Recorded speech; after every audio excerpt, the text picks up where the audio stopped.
¿Cómo están? Muy buenos días, bienvenidos a un nuevo capítulo de Estado Nacional. Ya estamos listos para comenzar a analizar todo lo que ha sido esta semana en lo político, pero también otros temas que han sido más ciudadanos y que han marcado, por supuesto, la agenda. Por ejemplo, lo que pasó durante toda la semana, desde el sábado pasado, con los cortes de luz aquí en la región metropolitana. Va a ser uno de los temas que vamos a estar conversando, pero antes les voy a dar la bienvenida a ustedes y a nuestros panelistas que nos acompañan hoy. Voy a comenzar por este lado. Iván Linares, ¿cómo está? Hola, muy bien. Muy buenos días. Víctor Maldonado, muchísimas gracias por acompañarnos. Muy buenos días. Francisco Vidal, ¿qué tal? ¿Cómo estamos? Despertando. ¿Con sueño? Sí. Ya, a despertarse rápido. En Mario 2 minutos por la Desbordes. derecha despierto. Hola, Andrea, ¿cómo Muy buenos estáis? días, Gonzalo Miller. Y vamos a comenzar con lo que ya adelantaba respecto a los efectos de los cortes de luz en la región metropolitana. Fue hace un poquito más, una semana y un día, que a raíz de la nevazón que se registró en Santiago, hubo más de 340.000 personas que quedaron, o más bien hogares, clientes que quedaron sin electricidad. Por lo tanto, la cifra hay que multiplicarla por un número bastante mayor, y que tuvieron efectos, la verdad, bastante graves, sobre todo quienes estuvieron prácticamente una semana sin energía eléctrica. Aquí se ha generado toda una discusión respecto al tema de las responsabilidades. ¿Quién tiene la responsabilidad? ¿Solamente las empresas distribuidoras de electricidad? ¿Qué pasa con la fiscalización de las autoridades? ¿Qué pasa con la ley eléctrica que rige actualmente estas empresas? Bueno, vamos a empezar entonces con esta conversación y la voy a comenzar con Iván Linares. Yo creo que una de las cosas que es un largo tema para discutir primero que nada, pero creo que los apagones anteriores son bastante importantes para entender este segundo... Un mes antes. Un mes antes, producto de los vientos. Y la lógica que entiendo que opera la empresa cuando termina el episodio anterior, es decir, bueno, los árboles y las ramas que se tenían que caer ya se cayeron. Y no hay una respuesta de decir, bueno, no tenemos capacidad de reacción a cortes simultáneos en muchos lugares y se busca una solución, sino que se dice, esto ya pasó, hasta el próximo año no se va a volver a repetir, y tenemos una nevada donde se vuelve a repetir y con mayor intensidad la situación. Entonces creo que hay un dolo de parte de la empresa tremendo, de sabiendo que tenía una vulnerabilidad tremenda en la capacidad de respuesta a este tipo de situaciones, pensando que no se iba a repetir, y sí se repitió. Eso creo que es algo que hay que poner arriba de la mesa, que probablemente la ley eléctrica no resuelve, pero claramente es la lógica y la dinámica en la cual se mueven las compañías eléctricas y muchas de las empresas en nuestro país que no se preparan para emergencias de este tipo. El segundo tema tiene que ver con hoy cómo es este malestar con la política y cómo todo el ruido que se ha metido con respecto al tema de las coimas propiamente tal, también está presente en la desconfianza hacia Enel, producto de desconocido que Enel ha repartido una cantidad de dinero a través de aportes reservados a muchos candidatos, están en las actas de sus directorios, y hoy día la ciudadanía lo sabe y dice, bueno, si no hay respuesta y hay una serie de situaciones de ese tipo, tendrá que ver con esta situación. Entonces la política también se mete... ¿Solo un tema de desconfianza respecto a la empresa o podría haber algo más? De que efectivamente la capacidad del gobierno de mejorar las leyes o la capacidad del Parlamento de intervenir en leyes o la posibilidad de la superintendencia de fiscalizarlo de buena manera también está mediatizado por este flujo de dinero que hubo en el pasado y que hoy día está muy presente en la ciudadanía. Entonces ese malestar que uno dice, bueno, podría estar situado solamente en los temas políticos, no, también está situado en el tema empresarial y está siendo hoy día parte de toda esta discusión. Y solo como tercer tema para aportar, creo que sin ninguna duda, al ser un sistema concesionado, un sistema en el cual es un monopolio regulado por el Estado, es imposible que las responsabilidades estén solamente en la empresa. O sea, hoy día los que tienen que controlar, que es la superintendencia, el ministerio a través de los cambios de legislación, son responsables de una situación donde una empresa no es capaz de responder a las necesidades que tiene la ciudadanía en cada una de las comunas en las cuales se produjeron los apagones, que fue una gran cantidad. Entonces, creo que esta situación donde todos salen gritando, todos salen rascando, rompiéndose la ropa, diciendo esto es imposible, es para desviar un poco la atención, porque tanto la empresa como los reguladores tienen hoy día una responsabilidad. Ahí Iván plantea 3 puntos. Me voy a quedar con lo primero, después vamos a estar analizando lo otro. Pero, ¿qué pasa con... Iván habla de un dolo respecto de las empresas por la falta de preparación frente a este tipo de eventos. Las empresas han hablado de eventos climáticos inéditos o muy poco frecuentes. ¿Qué tan cierto puede ser eso? ¿Qué tan cierto puede ser lo de la fuerza mayor en este caso, Mario Desbordes? Bueno, es evidente que puede haber situaciones difíciles de prever, como esta nevada extraordinaria. Uno puede entender que sean eventos muy ocasionales. No creo, negligencia puede haber otro tipo de responsabilidad, pero lo que es evidente es que hay que estar preparado para eventos extraordinarios. Es un servicio tan esencial que tú no puedes estar justificándote en la reacción. El que se corte la luz puede ser, que un transformador se caiga porque le cayeron 20 centímetros de nieve, puede pasar y lo revisamos en la semana, en algunos otros países desarrollados incluso pasa. El tema es que se reacciona rápido y se soluciona de inmediato, no pasan 3, 4 días con el problema encima. Y aquí hay varios factores que tomar en cuenta. Uno, la incapacidad de la empresa de reaccionar debe ser sancionada de manera ejemplar. Es un servicio que no puede estar 3 días cortado, no puede ser. En segundo lugar, ¿es normal que una empresa tenga prácticamente toda la región metropolitana? Es lógico, yo lo abordo desde 2 puntos de vista. ¿Es capaz una empresa de cubrir todo ese territorio y esa enorme cantidad de habitantes? Yo creo que es difícil.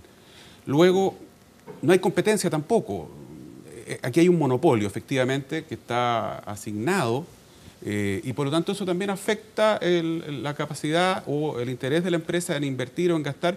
Yo no sé si es cierto lo que dicen los trabajadores, que se recortó mucho el presupuesto de contratistas para enfrentar esto. Claro, eso lo sacó en una declaración, ¿no? El sindicato lo niega, de trabajadores profesionales, hablando sí, de todo un plan génesis que se vino implementando y que implicó la tercerización o la externalización de los servicios, especialmente lo que tiene que ver con el trabajo de emergencia. Cuando uno ve, Andrea, las encuestas, qué sé yo, la Bicentenario, hay varias encuestas que te dicen que la gente está muy molesta con los abusos y refiere a abusos del sector público y otros del sector privado. En general hay una molestia en Chile casi transversal respecto de los servicios y sobre todo en la postventa, desde el celular hasta este tipo de cosas. Se vende muy bien, se vende muy rápido y la postventa es espantosa. Hay un abuso con el cliente, efectivamente la gente está choreada con eso. Pero en este tipo de servicios que son tan sensibles, no hay ninguna justificación para no estar preparado.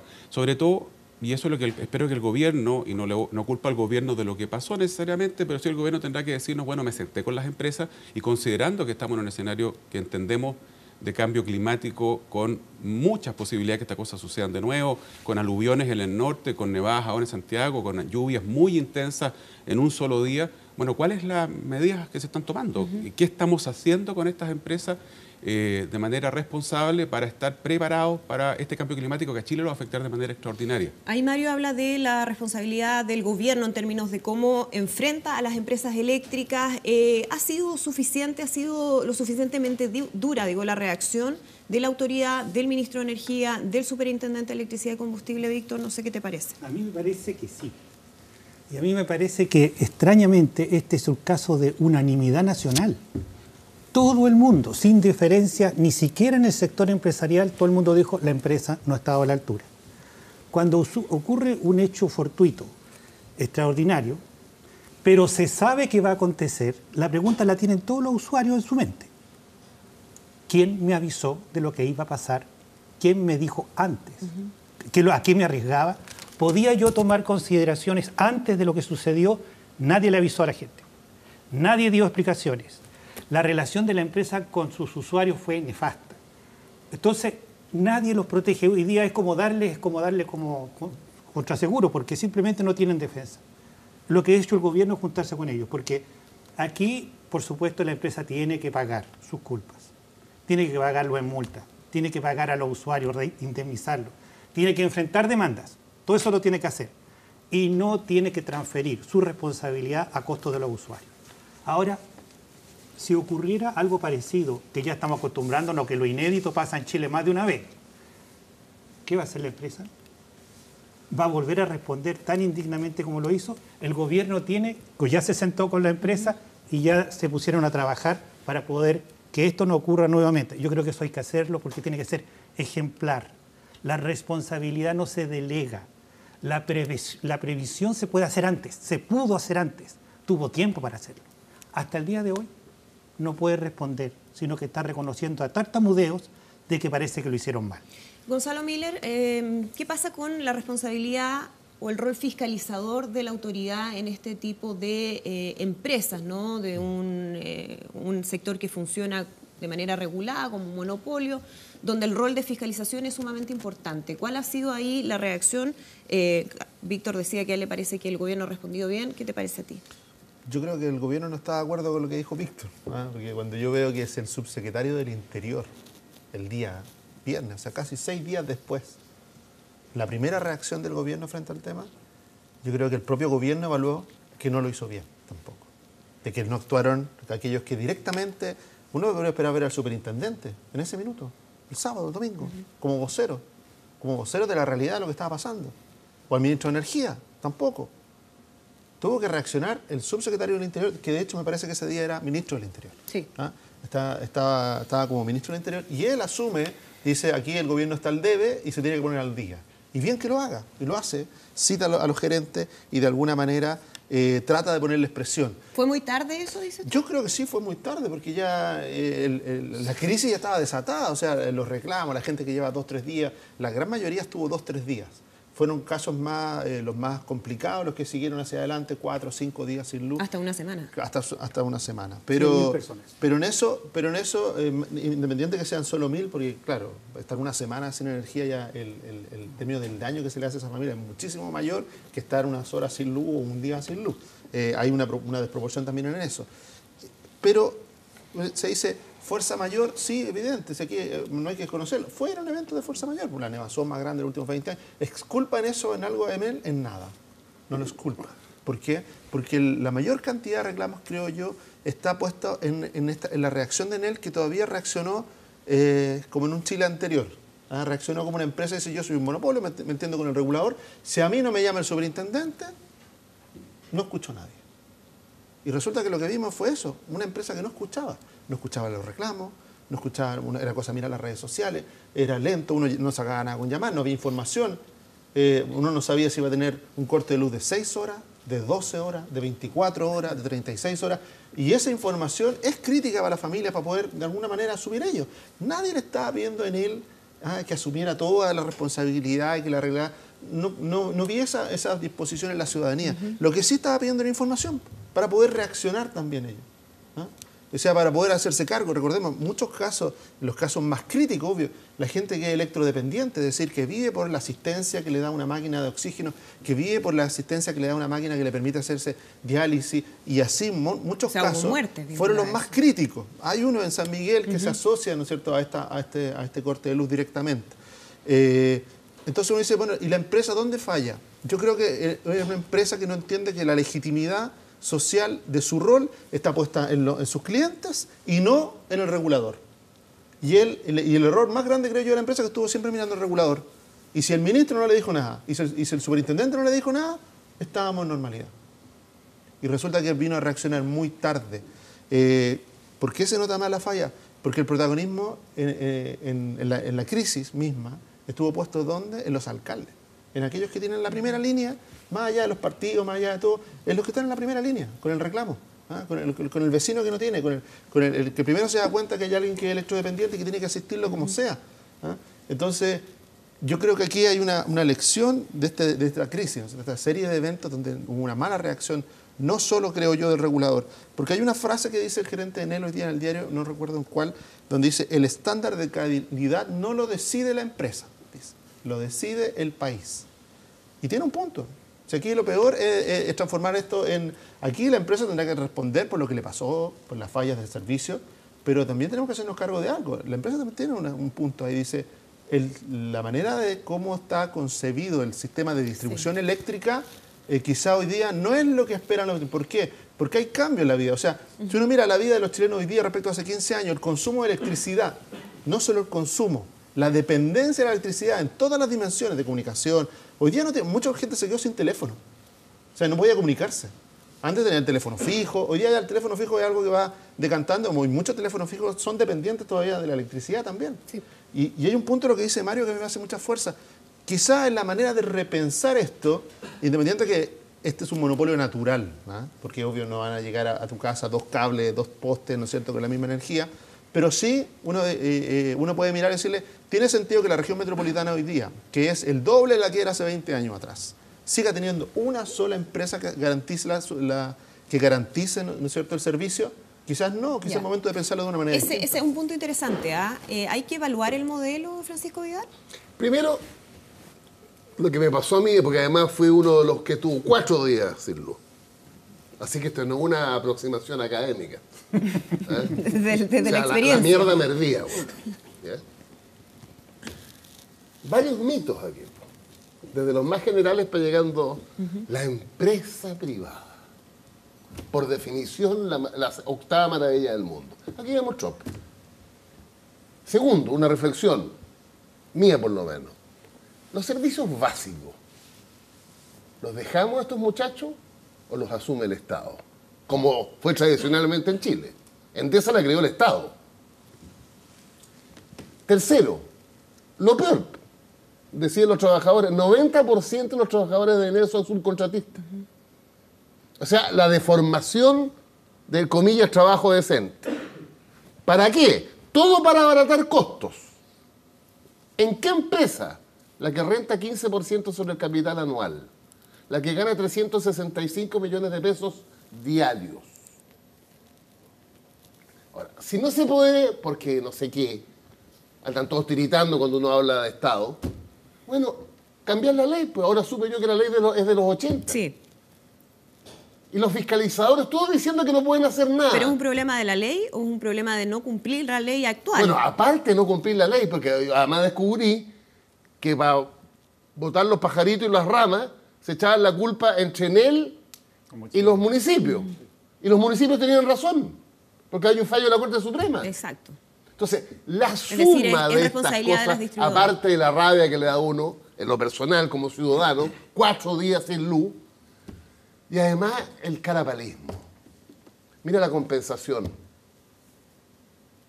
25 lucas a partir del domingo. Hasta 25.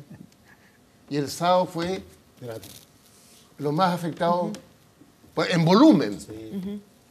Entonces, con el mayor consideración a las personas, yo conozco a algunos que trabajan ahí, pero por favor.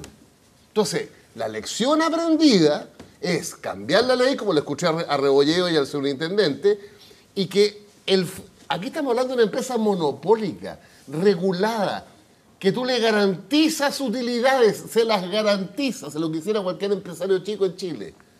Por lo menos colocarle las condiciones, precisamente como dice este italiano hoy día, pues el Nicola Di Bari, no sé cómo se llama, el Nicola Cotuño. ¿Ya? Ah, o sea, es culpa del Estado de Chile. Ponerse las duras, pues, para que se ganen la plata como se la ganan, con dureza.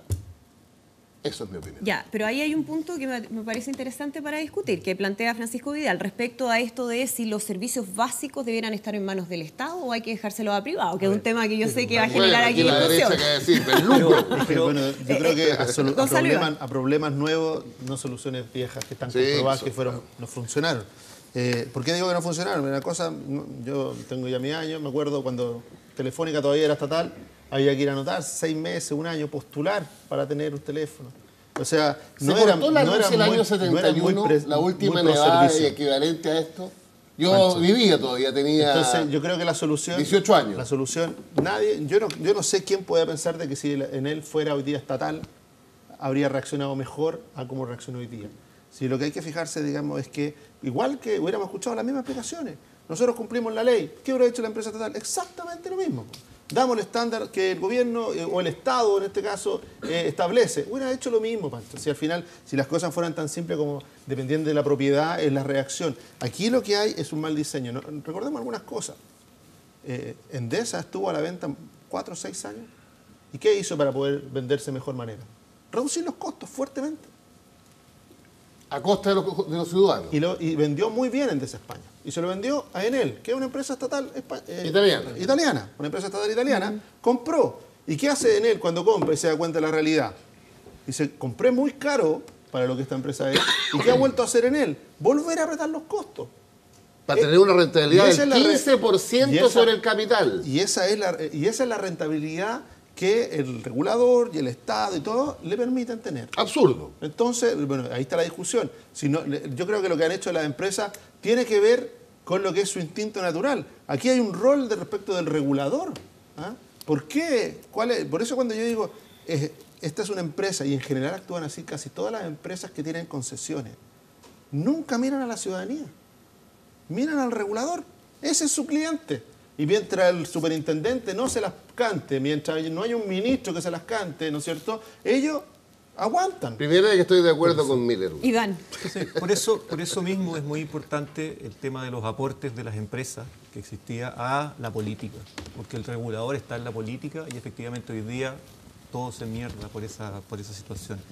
Pero creo que hay mentiras aquí que se han tirado arriba de la mesa diciendo, esta es una legislación de los años 80. Entonces, cosa de echarse para atrás y decir, bueno, recién hubo un cambio a la ley eléctrica que afectó directamente a todos los usuarios, que significa que el corte y reposición ya no lo paga cada uno, sino que lo pagamos todos en una cuota baja. O sea, se modificó la ley con respecto a los temas de la distribución hace muy poco. Pero no fue prioridad. Un cambio muy menor. Pero no fue. Lo que fue prioridad fue otra cosa. No fue establecerle, y ahí es donde tenemos el problema con el Parlamento, y ahí es donde tenemos el problema con los gobiernos, el de Piñera, el de Bachelet y todos para atrás, donde que efectivamente ahora todos se ponen a gritar y los responsables de haber presentado leyes que modificaban temas muy menores, como dices tú, y no los temas trascendentes con respecto al 15% de utilidades que tienen o cuáles son los servicios mínimos que tienen que estar prestando, no lo hicieron. Entonces hoy día el desfile de autoridades de gobierno y de oposición gritando por esta situación es de una descarapalo tremendo. O sea, no puede ser que el ministro de Energía, que es el que tendría que haber presentado las iniciativas, esté diciendo, no, esto es terrible, tenemos que actuar, si los que tienen que actuar son antes. ¿Se podría haber anticipado? Y eso es una situación que tenemos que ver. Entonces, creo que por eso mismo, hoy día, y en eso yo coincido, si hoy día estamos diciendo que se rompió, es el mito que la empresa privada es más eficiente, porque tenemos el ejemplo ya arriba de la mesa. Pero lo que significa es que para que eso no suceda, necesitamos un Estado, un gobierno y un parlamento que fije reglas del juego que sean efectivamente eficientes. Y una de las cosas que dijo Víctor, y que es la más importante para lo que viene adelante, porque modificación a la ley eléctrica va a haber, y más costos para que efectivamente haya más cuadrilla y se pueda reaccionar de mejor manera, va a tener que haber. El tema es quién lo va a asumir ese costo. ¿Quién lo va a pagar? Porque lo van a tirar para acá. Y entonces el tema de cómo el regulador y la legislación que venga hace que este tipo de cosas vayan a las utilidades de las compañías, cuando no cumplen, cuando fallan, rebajen sus utilidades y no suban los costos o los precios para los usuarios. Y eso, creo que en la condición en la cual funciona este Parlamento, pongo en duda. Ahora, aquí no fallaron las normas. Aquí falló una empresa que se quedó con el mínimo porque respondió al que tenía obligatoriamente que responder porque era el que se relacionaba con ella, que no le importó a los usuarios, pero las empresas privadas no tienen por qué comportarse así. De hecho, todos los demás dijeron, nosotros no nos queremos ver bajo el reflejo de una luz tan mala como la que da esta empresa. Entonces, esto es así. Es una vergüenza para los empresarios, es una vergüenza para el sector privado. Ahora, cada vez que la empresa privada tiene un problema, de inmediato los focos se dirigen al Estado y se dirigen especialmente a la cabeza del Estado para ver qué tan pronto reacciona. O sea, entramos en problemas, responde el Estado. Entramos en utilidades, se queda la empresa. 37 millones de dólares que la empresa reúne durante el primer semestre. ¿Va a gastar de esa empresa? ¿Va a poder presentarse mejor ante los ciudadanos? ¿Va a poder responder con las...? Esto es una mala gestión. Cuando uno tiene una mala gestión, dice, ni siquiera han pedido disculpas. Esa palabra no ha existido. No ha existido, esta es mi responsabilidad y la suma, sino que parece que actuamos un poco mal. Así no se hace. Uno empieza a pedir ayuda cuando la empresa empezó a pedir ayuda cuando estaba ella ya sin posibilidad de responder, porque no tuvo ni el primer día la posibilidad de responder. Cuando uno prevé, pide ayuda. ¿Pidió ayuda? No pidió ayuda. Hemos tenido montones de catástrofes. ¿Qué ocurre con la comunidad? Cuando uno sabe que viene un problema, toda la comunidad se organiza y todos nos ayudamos. Entonces, cuando uno tiene que empezar a pillar a la empresa porque se está ahogando, entonces uno dice, uy, que se demoró el Estado. El Ministerio del Interior parece que no se movió. No hay que sobreactuar para que no pase lo que dice él. No hay que sobreactuar. El problema aquí es la ley o la falta de fiscalización para que se cumpla esa ley. ¿Qué pasa? Y vamos a hacer una pausa, pero vamos a seguir conversando y les dejo planteadas ya las preguntas, ¿no? Con quienes están ya pidiendo evaluar una interpelación al ministro de Energía, Andrés Rebolledo. Bueno, vamos a la pausa, volvemos de inmediato, seguimos conversando aquí en Estado Nacional. Vamos a hablar del aborto, ¿no?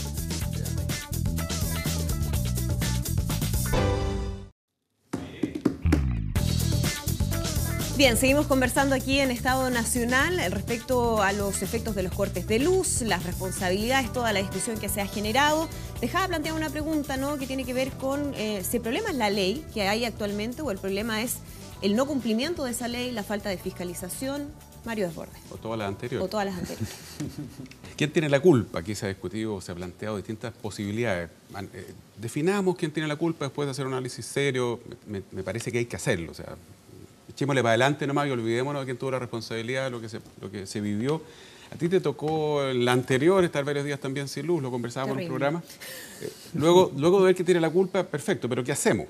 ¿Qué hacemos? Porque si echarnos la culpa entre todos y mientras la gente en un próximo evento, ¿cierto?, nuevamente se queda sin luz, ¿qué hacemos? ¿Cambio de la ley? Evidente. Evidente que esto pasa por un cambio legal y de fondo. Y concuerdo con lo que dice Iván, hay que hacer un cambio de fondo. ¿Un cambio legal que implique superficial. qué? En primer lugar, en mi opinión, insisto en el punto, atomizar esta cuestión. No puede haber una sola empresa a cargo de toda la región metropolitana. No sé si eso es así.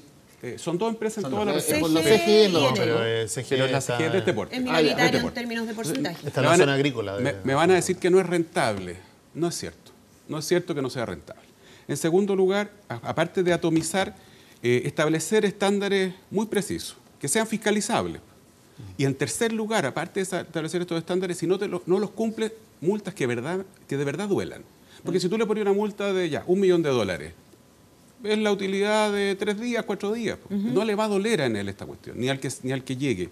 Y por lo tanto, discutamos si es estatal o es privado. Yo no tengo problema en hacer esa discusión, pero que quede claro para los telespectadores, si es estatal o es privado, igual pagamos todo. Que nadie le quede la idea de que si es estatal, esto no va a salir de nuestros bolsillos.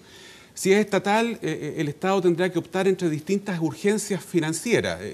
Vamos a tener que financiar esto o aquello. Si es privado, al privado le vamos a tener que restringir un poco la utilidad o le vamos a tener que poner altas multas si es que no me cumple, de manera de, para decirlo en bonito, incentivar lo que haga la pega. Porque parece que aquí no hay incentivo suficiente para que el señor Denel tuviera la capacidad de reacción. ¿Por qué? Porque se sabía de una semana antes de que la isoterma cero, como ya sabemos todos lo que es la isoterma cero, iba a estar a la altura de Maipú.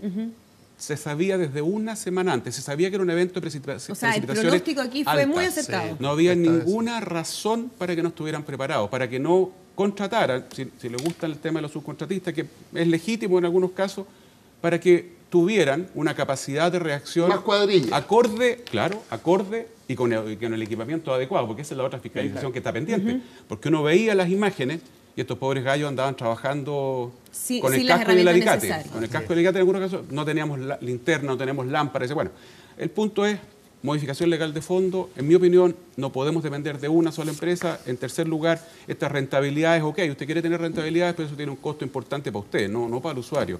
Cuarto, multas del porte suficiente como para que sean un incentivo para que este señor no se arriesgue. Lo que hay, Mario, actualmente, bueno, porque ya la superintendencia anunció cargos en contra de Enel y de SGE por cortes reiterados. En Enel también por el cargo de información incompleta o manifiestamente errónea. Por cada uno de los cargos, las empresas arriesgan multas de hasta 10.000 unidades tributarias anuales, que son cerca de 5.600 millones de pesos por cada uno de estos cargos.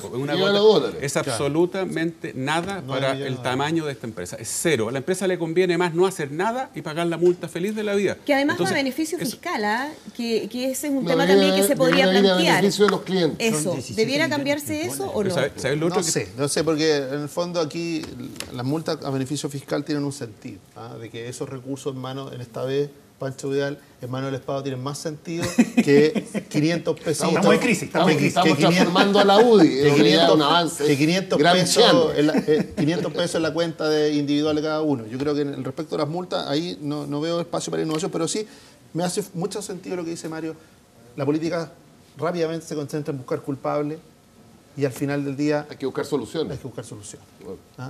Y resulta que ya lo hemos hecho antes, y también aquí denostar a la política. Aquí este país se inundaba regularmente, habían barrios enteros que estaban debajo del agua. Después de 10, 15 años que se hicieron inversiones gigantescas, un gran esfuerzo con colectores, con tratamientos de agua y todo, se logró superar en gran parte esa situación, en gran parte. Todavía hay algunos lugares, pero en gran parte ya la imagen es distinta de la región metropolitana y uno esperaría que fuera así del país. Aquí también. No sé por qué en la ley hay que fijar las multas, sí, que le tienen que doler, sí, pero también tenemos que cuidar si una empresa se ve tentada a disminuir la inversión o la capacidad de reacción, eso debería estar fijado en la ley, que no lo pudiera hacer.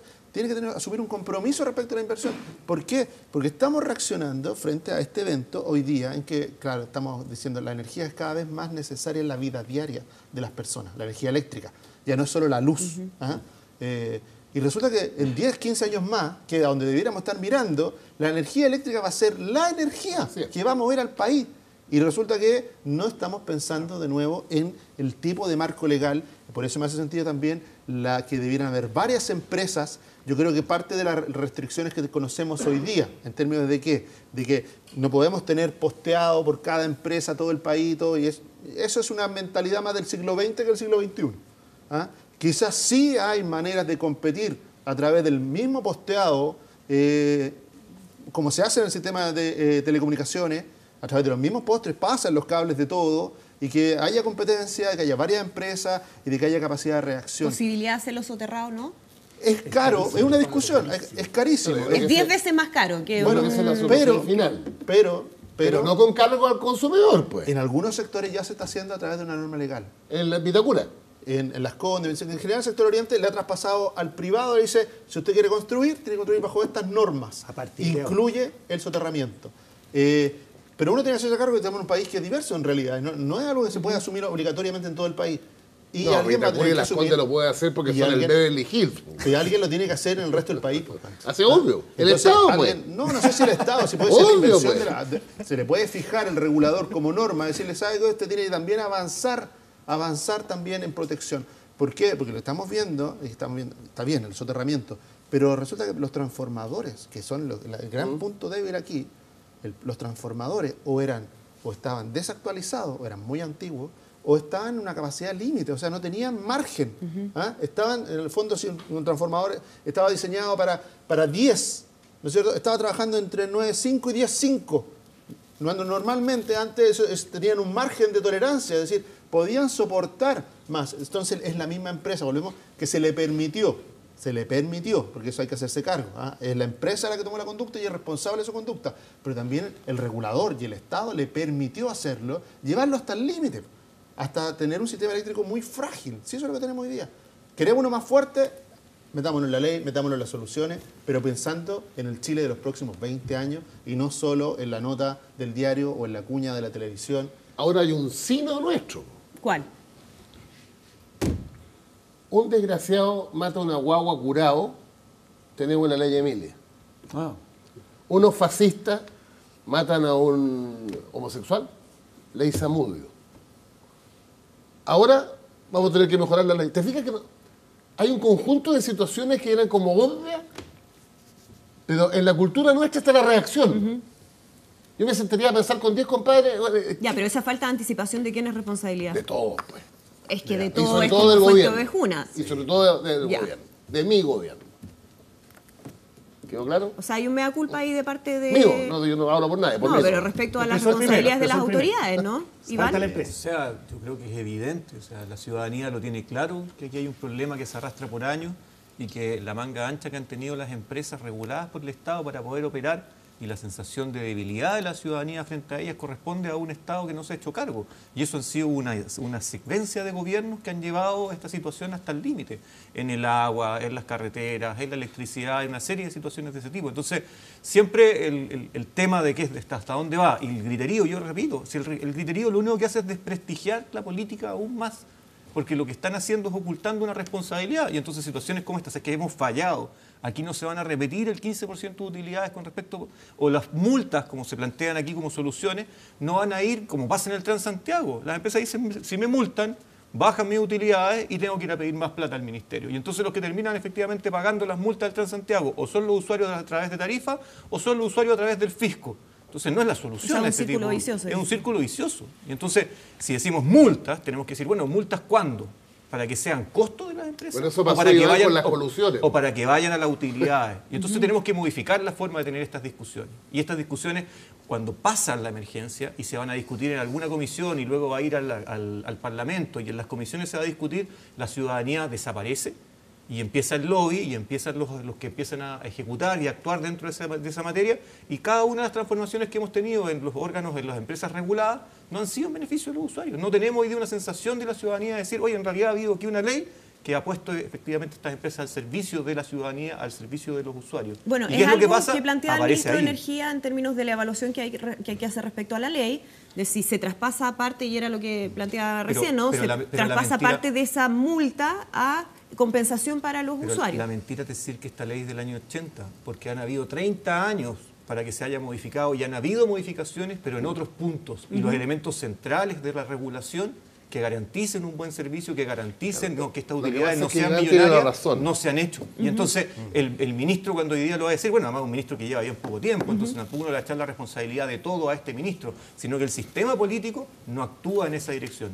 Y entonces ahí es donde está la duda de la ciudadanía, y hasta que no se resuelvan leyes en la otra dirección, el desprestigio de la política va a seguir existiendo. Ahora, en relación a la responsabilidad o eventual responsabilidad del ministro de Energía y del superintendente de Electricidad y Combustible, ya hemos escuchado parlamentarios que están pidiendo una sesión especial, la idea de interpelar incluso una acusación constitucional en contra del ministro de Energía, y no solamente de oposición, sino que también de parte de diputados oficialistas. Por ejemplo, el diputado Claudio Arriagada. No sé Lo que pasa es que cómo evalúan tienes si que es que hay considerar sustento que para eso. A 4 meses de una elección, la cantidad de interpelaciones, acusaciones constitucionales y comisiones investigadoras van a ser cada vez más frecuentes porque ahí hay cámara. Equivale como a 1000 palomas salir de... Entonces, O sea, ¿hay un aprovechamiento político, dice? claro, obvio, esa es mi opinión. Pero no es solo ¿por qué, eso, pero ¿eh? ¿por qué miedo a una interpelación que el ministro No, vaya y dé si la no te digo explicación? por Si lo eso, que te pasa, digo en general. yo creo que como elemento de la política y el Parlamento tiene que ocuparse. O sea, que un ministro dé explicaciones al Parlamento y a través del Parlamento al resto de la ciudadanía tiene ¿Es cualquier... razonable? tiene ¿Tú cualquier- apoyarías una interpelación, por ejemplo? O sea, yo creo que hay que quitarle el dramatismo a esto. Si además son interpelados en las comisiones cuando presentan proyectos, el dramatismo cuando se le pone es cuando dicen, no, es que no puede ser porque estamos a 4 meses de una elección. Bueno, Si el o sea, tema- lo que hay que hacer es Se que... distorsionan las cosas, pues, sentido, pero el sentido que tiene es súper razonable, que se den las explicaciones. Y si el ministro tiene una buena explicación, va a salir por arriba. Y si el ministro y si la interpelador es malo, como han sido la mayoría de los anteriores, va a quedar en evidencia que hay una utilización política. Pero creo que en la política y en el debate tiene que darse. Y la interpelación es uno de las herramientas. La prensa tiene otro tipo de herramientas para seguir los partidos políticos, los centros de pensamiento. Todo tiene que funcionar. Y no porque estemos en elecciones se vaya a paralizar cada una No, cosa. para pensar nada. que cada Si una- él Estoy de acuerdo con Iván en términos de que la interpelación que es, y lo que pasa es que de nuevo, el nombre quizá interpelación viene del sistema parlamentario, implica que el riesgo de que el ministro caiga. Y eso no Y existe. eso no existe en Claro. Chile, el ministro va a todo. Bueno, si uno mira para atrás las interpelaciones, en general los ministros bien no salen, digamos, muchas veces se han terminado saliendo o lo han terminado sacando los propios gobiernos. Pero no es el sentido es transparentar y tener acceso del Parlamento directo hacia la información de los ministros, sobre todo en momentos de crisis. Yo estoy de acuerdo, hay que bajarle el dramatismo a lo que significa la interpelación, hay que bajárselo, sí. Ahora cuando se escucha acusación constitucional, y ahí uno empieza a decir, hay un poquito de aprovechamiento. Obvio. ¿Ah? Ahí, más allá de que lo haya propuesto, yo creo que no es el sentido, sobre todo un ministro, en el caso del ministro de Energía, que un ministro que lleva un año, un poco más de un año, porque menos, Pacheco, que se salió para ser el En jefe septiembre del de año campaña pasado. de Ricardo Lago, de haber sido... Lleva Menos de 8 un año, meses, claro. 9 Claro, meses. ya como 8 meses desocupado. Pero aquí lo importante es que haya herramientas, porque tampoco porque está cerca de una elección es que finalmente no se pueda haber No, yo no transparencia, digo que no ¿verdad? se pueda. Yo Tiene digo que que en este ambiente está esa eventual distorsión. Se enreda, dice. Se enreda. Pero Víctor. debate, o sea, hay que llevar el debate y no hay que sacar del centro de la escena y de la mirada de los ciudadanos a los mismos ciudadanos. No es cosa de cambiar en la escenografía y de repente aparecen en pantalla solamente los diputados interpelando. Aquí como que perdemos el foco, porque lo que hay que hacer es mantener la relación con los ciudadanos que se han organizado bastante bien y tienen mucho que decir. Por lo tanto, debate tiene que haber. Exclusivamente parlamentario no me parece. O sea, que el debate no quite el centro a quienes son los más afectados, haciendo que el protagonismo sea una evaluación política en tiempo de campaña. ¿Para qué? Sin embargo, lo podemos hacer. Entonces, en eso tenemos si que el hacer evento mucho se más. produce 4 meses antes de la elección, Sí, pero la se produjo, interpelación eso va a no ser tiene- 4 meses antes de la No, elección. no, eso no hay nada que hacer. No puede haber una interpelación porque va a haber campaña. No, me no, parece. la Entonces, interpelación, a mí me yo estoy parece de acuerdo con, hay- con oye, que se debata en el Parlamento. Conversemos en todos los planos que se necesite y uno de ellos es el Parlamento. Y Uno el de ministro ellos. me parece muy saludable porque los parlamentarios que lo han planteado son bastante responsables. van a hacer una interpelación a la altura de lo que se espera y vamos a escuchar del ministro explicaciones, propuestas, aclarar dudas, porque hay harta duda aquí dentro de lo que se ha especulado desde la empresa, desde el propio gobierno, desde el ministro del Interior subrogante, que fue bastante distinto a lo que se había estado planteando 5 o 6 días antes. Me parece bien la interpelación. No comparto lo que dice Pancho de que el periodo electoral, sí, el problema fue ahora. Hay acusación, el problema se produjo hoy día. Interpelación, hay distintas. La interpelación me parece que es necesaria, que es prudente y que está dentro del marco del debate. Un breve, Yo también creo que aquí, cuando estamos hablando que tiene que haber debate con respecto a este tipo de situaciones, creo que el silencio de Piñera en este tema en particular, o esa voz bajita que sacó ahora al final, también demuestra esa debilidad que tiene Piñera por su relación familiar con una persona que está directamente vinculada a la empresa. Creo que ahí... Ahí estamos en uno de los grandes problemas. Es uno de los grandes problemas. No, si yo sé que a ustedes no les gusta que uno hable cuando Piñera se queda callado y uno dice que efectivamente. Si Piñera habla, no te gusta. Si se queda callado, no te gusta. Y a ti no te gusta que yo diga cuando se queda callado. Y lo que ha pasado es que la relación, que es obvia, que todo el mundo la ha visto, familiar con respecto a una persona que tiene un rol destacado, Herman Chadwick, que es el presidente del directorio de esta empresa. Y entonces creo que hoy día, si la reacción de Piñera hubiese sido distinta, yo te creo que da lo mismo que sea coherente, pero ha sido de silencio. El riesgo es ir a los chicos. Claro. Eso. Estamos tratando de buscar las soluciones. A ver, porque lo que implícito ¿sabes qué? No ir a los chicos. ¿Por qué digo yo que ir a los chicos? Porque implícitamente lo que estás diciendo es de que el presidente Piñera actuó de manera distinta pensando en quién era el presidente. Y eso es falso. Es absolutamente falso. Yo no sé si tú estás en la cabeza de Piñera. Yo lo único que puedo decir es que la forma de reaccionar con respecto a esta situación a otras es diametralmente distinta. No es cierto, Iván. Hechos más que palabras. Si uno mira la reacción de las bancadas parlamentarias que apoyan al presidente Piñera, son las que están proponiendo la interpelación y las que han golpeado duramente a la empresa. Si uno mira los alcaldes más cercanos al alcalde Piñera son aquellos que están promoviendo las demandas colectivas hacia la empresa.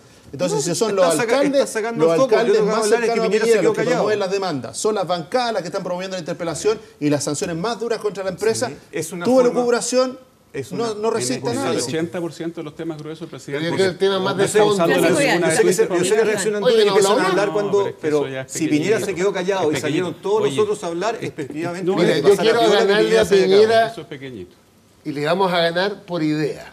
No quiero ganarle ni por concurso de prontuario ni por relaciones familiares. O sea, en mi opinión, ahí discrepo de Iván. Que sea primo hermano el presidente de Endesa es una situación de la vida. Yo quiero ganarle a la derecha con idea. El otro día me preguntaba alguien que salió Piñera en una revista colombiana junto a los otros malos de América Latina, ¿no es cierto? Sí. Entonces me llamó una radio. Le dije,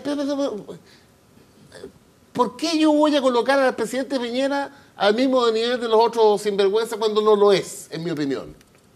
Yo quiero ganarle por ideas. Quiero ganarle, por ejemplo, quiero interpelarlo aquí. ¿Por qué hoy día dijo lo que dijo? Y ya voy a desarrollar la idea después. Que la mayoría no pueden decidir cualquier cosa.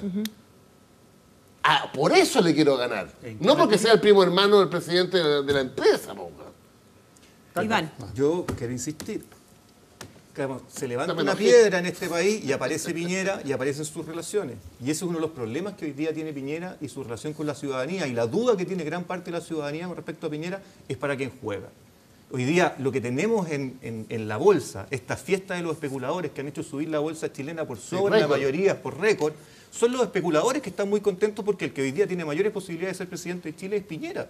Entonces, si estamos hablando de cuál es lo que hoy día el mundo está sintiendo, la ciudadanía, una gran parte de la ciudadanía, es la duda con respecto de a quién beneficia que Piñera hoy día gane una elección, si es lo que hoy día se está hablando. Y entonces, ahí es donde efectivamente este tipo de relaciones familiares o el tipo de relaciones de cuáles son los amigos de Piñera, con quiénes se junta, cuál es el club de Piñera, no son 1,5 millones que fue a votar en la primaria, sino que es un grupo más chiquitito que representa a las grandes compañías y a las grandes especuladoras del país. En noviembre y esa opinión va a tener que ver con lo que la gente sienta. Y por eso, en el proceso de discusión tenemos todo el derecho, pero yo también. Por favor, un segundito. Por favor, deja terminar. Bueno, termina tus 20 minutos. Entonces, no, si yo no hablo 20 minutos, terminemos el punto. Iván y Mario. Es que cada vez que uno habla de Piñera en este programa, aparecen dos personas que están al otro lado y ponen a gritar. Y creo que el debate no se puede dar en esos términos. uno está entregando los elementos, Piñera tiene una debilidad y hoy día se expresó en el tema de Enel y se ha expresado en los otros casos que efectivamente han estado vinculados. Y eso hay que hacer. Y tenemos que guardar silencio, no estamos de acuerdo con lo que estás diciendo. Bueno, por eso, pero no me griten cuando estoy hablando. Ya, Pero Mario. deja hablar, pues, Iván, un poquito.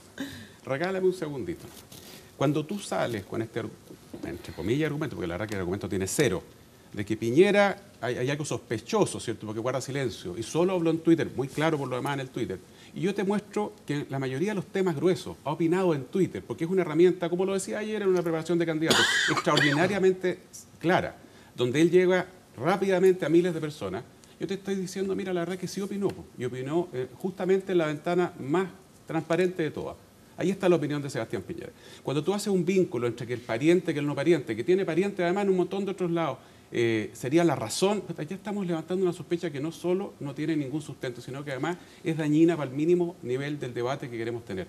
Si tú quieres debatir, encantado debatamos, pero si vamos a entrar en eso y yo hablo de que tu candidato presidencial aquí, no, hombre, hablemos, tú dices, ¿a quién beneficia si sale Piñera? Bueno, eso es lo que va a decir la gente en noviembre, pues, estimado Pancho. Y lo más probable, en mi opinión, es que la gente siente que si sale Piñera no beneficia al 1%, como decís tú. Pues Beneficia a la gente. ¿Van a destapar champaña? Pues? No, si es que el problema Si es que... están especulando con no. las acciones. ¿Y sabéis por qué están especulando, como dicen ustedes? Porque este gobierno que lo ha hecho pésimo, hoy economistas de todos lados están reconociendo que del día 1 se sabía, cuando empezaron a hacer los anuncios, que iban a bajar la clasificación de riesgo, que este país iba a tener que pagar más caro por los créditos, que este país se iba a endeudar más allá de lo que podía. Están haciendo un análisis sencillo. Si este caballero gana, empieza nuevamente la cordura, hombre, si mira por favor al nivel que nos están llevando, no solo de deuda, de déficit, etcétera. Entonces, si tú le quieres dar a eso una connotación de especulación, está en tu legítimo derecho. Los que más o menos entienden transversalmente asumen que se trata de un tema de expectativas, de expectativas positivas. Entonces, debatamos ideas. Yo te encantado. Cuando tú quieras, debatamos todo lo que quieras, pero no entremos en esa cuestión. Hay una relación fuerte entre candidatos y quienes los respaldan. Lo que piensa Piñera en la práctica es lo que sus parlamentarios van a decir en el Parlamento cuando esto se debate en profundidad. Tiene que haber una sintonía y todos los candidatos tienen como primera misión disciplinar a los propios para que representen su opinión en concordancia. Esto en este tema y en los demás. Entonces, yo creo que lo que no podemos hacer es personalizar el debate, porque cuando lo personalizamos estamos centrándonos en las personas que queremos contradecir y entonces todo va para el otro lado. Las ideas. Entonces primero la nuestra y después la de los otros. O sea, este debate se hace con las propias. Yo quiero discutir de ideas aquí. El efecto práctico iba más allá de la intención, porque yo no tengo por qué jugar la intención tuya. Es que terminamos hablando de otra cosa. Y la ciudadanía, lo más probable que estaba viendo cómo se podía solucionar el tema eléctrico, terminó preocupada si Piñera era el primo hermano, no era el primo hermano, quién era o cuál era su posición real. Y en eso estamos en una democracia y hay posiciones transparentes y finalmente va a haber elecciones y la van a juzgar. Pero nos salimos del foco.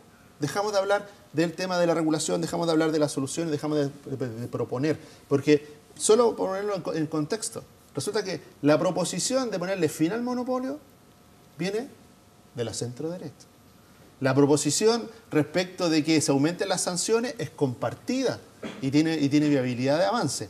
Yo no voy a jugar y voy a decir, mire, aquí los dos representantes de la centro-derecha acaban de proponer terminar con el monopolio, dividir la empresa, y al frente, silencio, que sería ocupar la lógica que estás ocupando tú. Y yo, como decir, entonces Iván está a favor del monopolio. Eso sería una lógica de discurso y una lógica de diálogo, más allá de todo, poco productiva. Y poco productiva para el ciudadano que ve que en eso no lo acerca nada a una mejor calidad de vida, no lo acerca nada a que en el tema eléctrico incluso tenga mejor calidad de servicio. Entonces, bueno, volvamos al tema y hay posiciones y hay ideas, de nuevo, que es que tengo que confrontar, si finalmente son los ciudadanos los que van a Iván, para ir cerrando ya. Sí, yo creo que he sido totalmente coherente con el tema, lo planteé al inicio, que uno de los problemas que tiene esta crisis en particular es que se suma al resto de las crisis que tiene la credibilidad de la política con respecto a una serie de sucesos que pasan en la industria y que pasan en las empresas. Entonces, cuando estaba diciendo que el aporte de Enel a la política es parte de lo que ensucia esta crisis que estamos teniendo en este momento, es totalmente coherente cuando digo que cuáles son las relaciones que tiene Piñera con las personas que están vinculadas ahí. Porque si fuera tan sencilla esta discusión de decir, es que nosotros hemos hecho tremendas propuestas, como nos acabas de plantear tú, y somos los que hacemos esas propuestas. Y después llega Francisco y nos dice que nosotros queremos estatizar esta empresa porque efectivamente es la forma de hacerlo. Y nos vamos a la historia hacia atrás. es que efectivamente esta ley del año 80 fundamentalmente no se ha modificado, ni porque la derecha, ni porque la concertación han llegado a acuerdo y la han modificado. Y entonces esta situación de que la política discuten, hablan, tiran propuestas, pero que al finalmente no pasa nada, tiene que ver con esta duda que tiene la ciudadanía y que hoy día tenemos y podemos hacer la enumeración de casos. Pero si yo me pongo a hacer la enumeración de casos, que hoy día son los que avalan esta situación que la ciudadanía está en sospecha de la política, se van a tirar todos en contra. Entonces, discúlpenme, si no somos capaces de poner el tema de la corrupción, el tema de la duda de la ciudadanía, el tema de una serie de cosas arriba de la mesa, vamos a seguir haciendo como que esta situación no la tiene la ciudadanía y eso hay que ponerlo arriba de la mesa siempre. Hay un punto, siempre. ¿qué pasa con la desconfianza de la ciudadanía en relación a empresas que, por ejemplo, han financiado campañas políticas? ¿No es razonable que exista esa desconfianza? Pero obvio, el tema es si esa desconfianza se supera con la acción.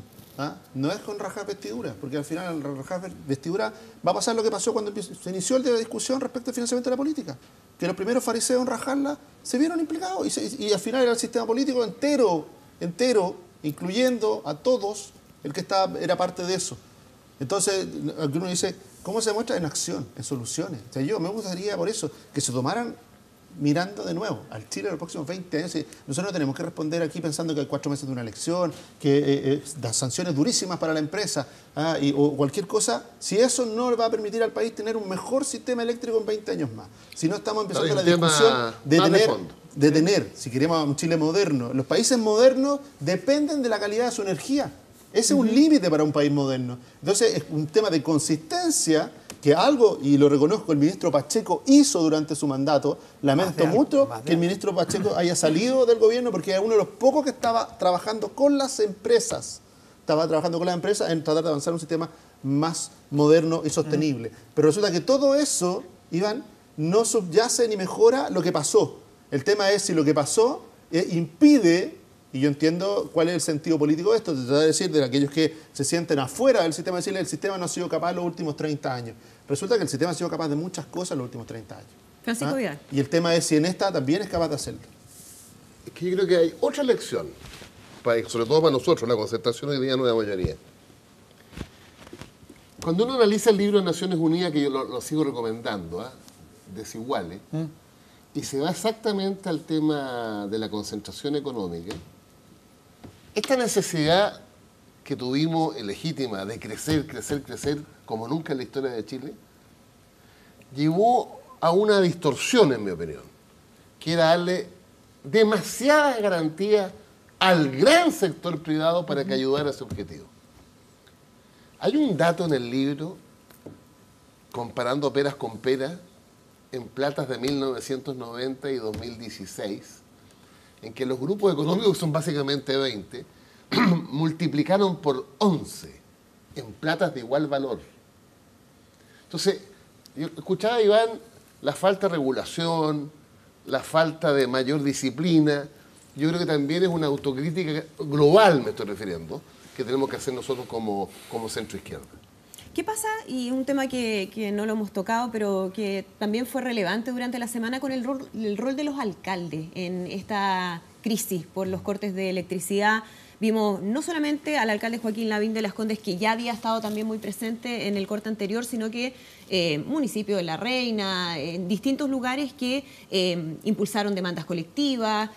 ¿A ustedes les parece que es un camino adecuado? El alcalde Lavín incluso terminó llevando a gente que estaba sin electricidad a algunos hoteles de la comuna. Muy caros por lo más, que espero que la empresa pague y no esté esperando. Jamás van a ir a juicio, así va a ser lo más probable. Lo mismo que pasó cuando se salió el Mapocho y la empresa todavía no le paga a los pequeños locatarios, hay que decirlo. Exacto. Esa empresa no ha sido capaz de responderle a los pequeños locatarios, se sienta con los grandes solamente la costanera.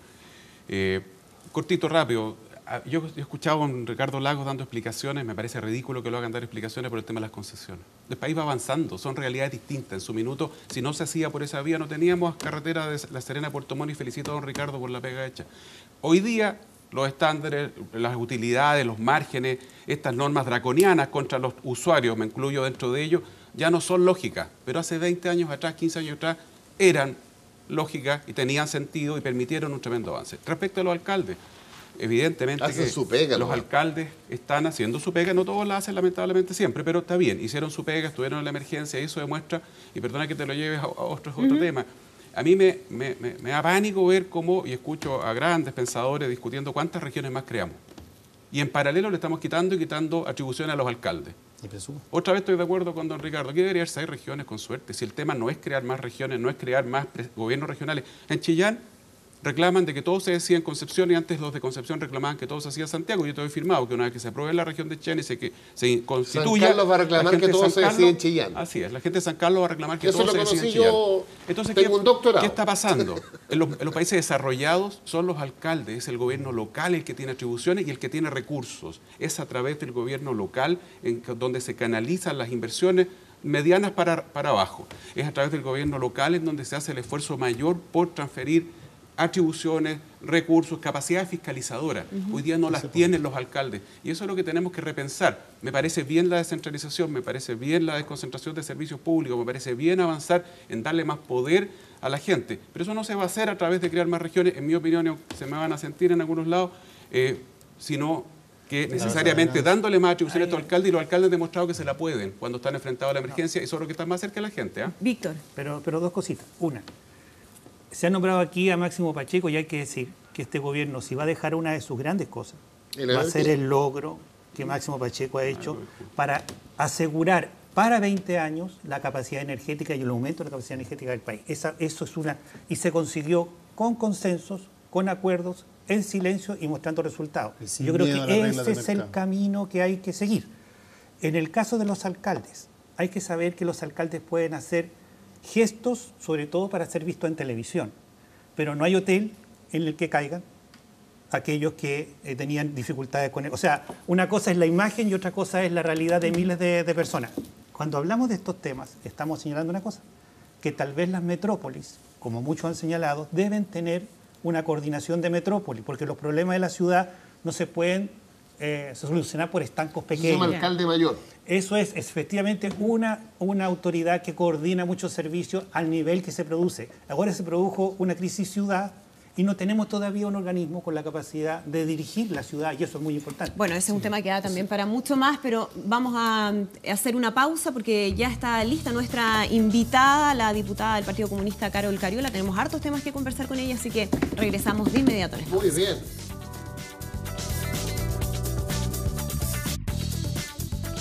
Bien, ya estamos de regreso en Estado Nacional. Le damos la bienvenida a nuestra invitada, la diputada del Partido Comunista, Carol Cariola. Diputada, muchísimas gracias por acompañarnos hoy. Tenemos hartos temas que hablar, pero vamos a partir con lo que ocurrió en relación al proyecto de despenalización del aborto en 3 causales, que no obtuvo el quórum necesario de 67 votos en la Cámara, ¿no? Y que pasó a comisión mixta. Hay quienes han responsabilizado a algunos diputados de la Democracia Cristiana, en específico la abstención de Marcelo Chávez, otros que hablan de los pareos de los diputados del Partido Radical, José Pérez y Fernando Mesa, también un pareo del diputado Campos del PPD. ¿Qué pasó? ¿Hubo un mal cálculo de parte del gobierno? ¿Quién es responsable de lo que sucedió? A ver, mira, yo lo primero que quiero decir y aprovechar, Andrea, de plantearlo es que de manera histórica hay 3 causales de interrupción voluntaria del embarazo aprobadas. Eso no se ha dicho porque se ha puesto todo el foco en el inciso que se rechazó y que pasó a la mixta por un voto, efectivamente, porque la votación fue 66-40. O sea, no es que no haya tenido mayoría ese inciso. No tuvo el 4/7 no tuvo el quórum calificado, exactamente, que lamentablemente todavía tenemos. Yo creo que hay varias responsabilidades ahí, precisamente porque, claro, estábamos todos preparados para salir de alguna manera celebrando el poder tener un proyecto aprobado que tanto nos costó. Yo me acuerdo cuando nosotros partimos la tramitación de este proyecto en la Cámara de Diputados, en la Comisión de Salud, decíamos, ¿cómo va a llegar esto después del Senado? O sea, alguna de las 3 causales quizás va a venir mutilada. Y no fue así. Y eso ya es un tremendo avance. Ahora la preocupación principal, y yo creo que ahí es donde tenemos nuestro foco puesto, es que la comisión mixta tiene que actuar rápidamente, creemos nosotros, porque de lo contrario hay algunos que ya están sacando cálculos positivos para volver a utilizar el Tribunal Constitucional como una tercera cámara que dirima políticamente. Diputada, vamos a hablar de eso, pero quiero insistir con el tema de las responsabilidades, porque aquí finalmente, independiente de que uno pueda calibrarlo, pero hubo un revés para el gobierno. Se contaba con esos votos y no estuvieron. El mismo diputado Mesa dice que él desconocía que había una norma de quórum que apareció último minuto y que el ministro Izaguirre, y dice, con su ineptitud acostumbrada, Porque una injusticia tremenda. no comunicó prontamente la existencia de esta nueva norma de quórum calificado. Mira, es extraño porque la verdad es que todos los parlamentarios que estábamos atentos al proceso legislativo sabíamos perfectamente cómo había que votar y cómo venía este proceso. Y es más, o sea, lo de la norma de quórum calificado era lo que nos preocupaba, pero ya todo lo demás estaba resuelto, ¿no? El diputado Mesa estaba fuera de Chile, efectivamente él llegó ese día, mismo día. De hecho venía con el diputado Jiménez, que estuvo en la sala. Mira, yo creo que, y en esto yo quiero ser bien cuidadosa, pero al mismo tiempo bien tajante, y hoy día quiero hablarlo también en mi rol de mujer, de parlamentaria, matrona, en fin. Para nosotras, para mí, y creo que muchas mujeres sentimos lo mismo, fue muy decepcionante que parlamentarios de nuestro sector, estando en la sala, no hayan votado. Porque hubiese bastado con que los dos parlamentarios que estaban en la sala y que estaban pareados hubiesen decidido votar, considerando por lo demás que el pareo es un acto que se realiza precisamente en aquellas votaciones que no son de quórum calificado. Y esa es una norma porque el pareo de hecho es un trato, es un pacto no formal. ¿Se abusa de los pareos? ¿Hay malas El pareo prácticas votar ahí? en contra de un quórum calificado. O sea, finalmente hacer Porque un el pareo pareo es un voto cada lado, es un acto que alcanzar de poca valentía, quisiera decirlo yo así, porque finalmente es no enfrentar el tomar una posición. O sea, por último, abstenerse incluso es tomar una posición. Por eso yo creo que es distinta a la posición de Chávez, porque Chávez, si bien él tomó una posición que yo no comparto, la lamento, por supuesto, no lo advirtió, nadie sabía que Chávez iba a actuar de esa manera. ¿No? ¿Se contaba con ese voto? A mí me sorprendió. Yo no sé si el gobierno le contaba con ese voto, no manejo los Porque el conteos ministro del gobierno. Izaguirre dice que tenía 3 votos, Pero puede decir, bueno, Chávez y los diputados radicales. Efectivamente, él lo informó en la sala, yo por lo menos lo supe ahí, pero yo quiero decir que a mí me parece súper injusto que se trate de responsabilizar a los parlamentarios demócratas cristianos. Y lo quiero decir súper claramente porque yo creo que los diputados demócratas cristianos actuaron de manera súper coherente. Y yo les agradecí, lo valoré y lo sigo valorando, porque yo sé que ellos ahí es donde estaban las principales dificultades, no en los radicales, por ejemplo. De hecho, a mí lo que más me sorprendió fue la presencia de José Pérez en sala, en un pareo con Asbun, por lo demás que ni siquiera estaba, o sea, Asbun estaba en otro lado, no Pero estaba él dijo que tenía en que la ser sala. leal a ese pareo. Bueno, yo hubiese preferido que fuera más leal a las mujeres chilenas, no al pareo con el diputado Udi Asbun, que evidentemente no quiere que este proyecto sea ley de la República. Sin embargo, uno hubiese esperado que nuestros parlamentarios de la coalición, que además se comprometieron, nunca supimos de una posición contraria porque nunca la dijeron. Distinto hubiese sido, por ejemplo, el diputado Sabaj, uno siempre supo cómo iba a votar Sabaj. Y a mí me parece súper leal que él tomó una posición y ya la conocíamos. Entonces sabíamos que no íbamos a contar con él en el proceso. Incluso él opinó en contra. O sea, él tuvo una actitud permanente. Pero cuando la actitud es de omisión, y más bien a mí me parece que no es responsable, yo eso lo lamento. Y creo que ahí hay una responsabilidad. ¿Parece leal esa actitud de los A mí me parlamentarios? parece que no fue leal con las mujeres chilenas y lo vuelvo a repetir, creo que no corresponde a lo que pasó, lo lamento mucho. Espero que esto se resuelva pronto. Nosotros ya constituimos la mixta por parte de la Cámara de Diputados y espero que el Senado también lo pueda hacer lo antes posible.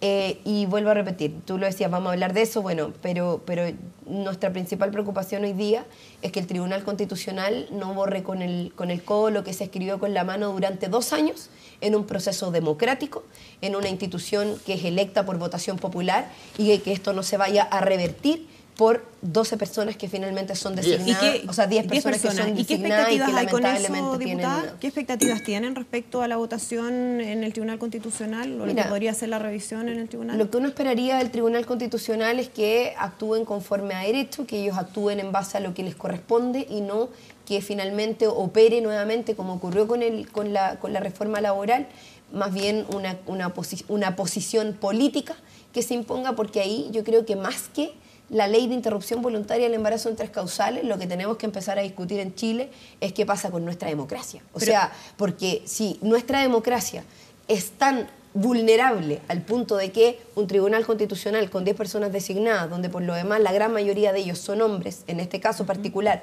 van a poder tomar la decisión por miles de mujeres chilenas que están esperando que esta ley sea aprobada, a mí me parece que es muy peligroso para todo lo que viene. O sea, es como que dan ganas de decir, bueno, ¿para qué llevamos 2 años de trabajo en la Cámara de Diputados discutiendo, donde se han expresado legítimamente posiciones a favor, en contra, y donde finalmente se expresaron las mayorías?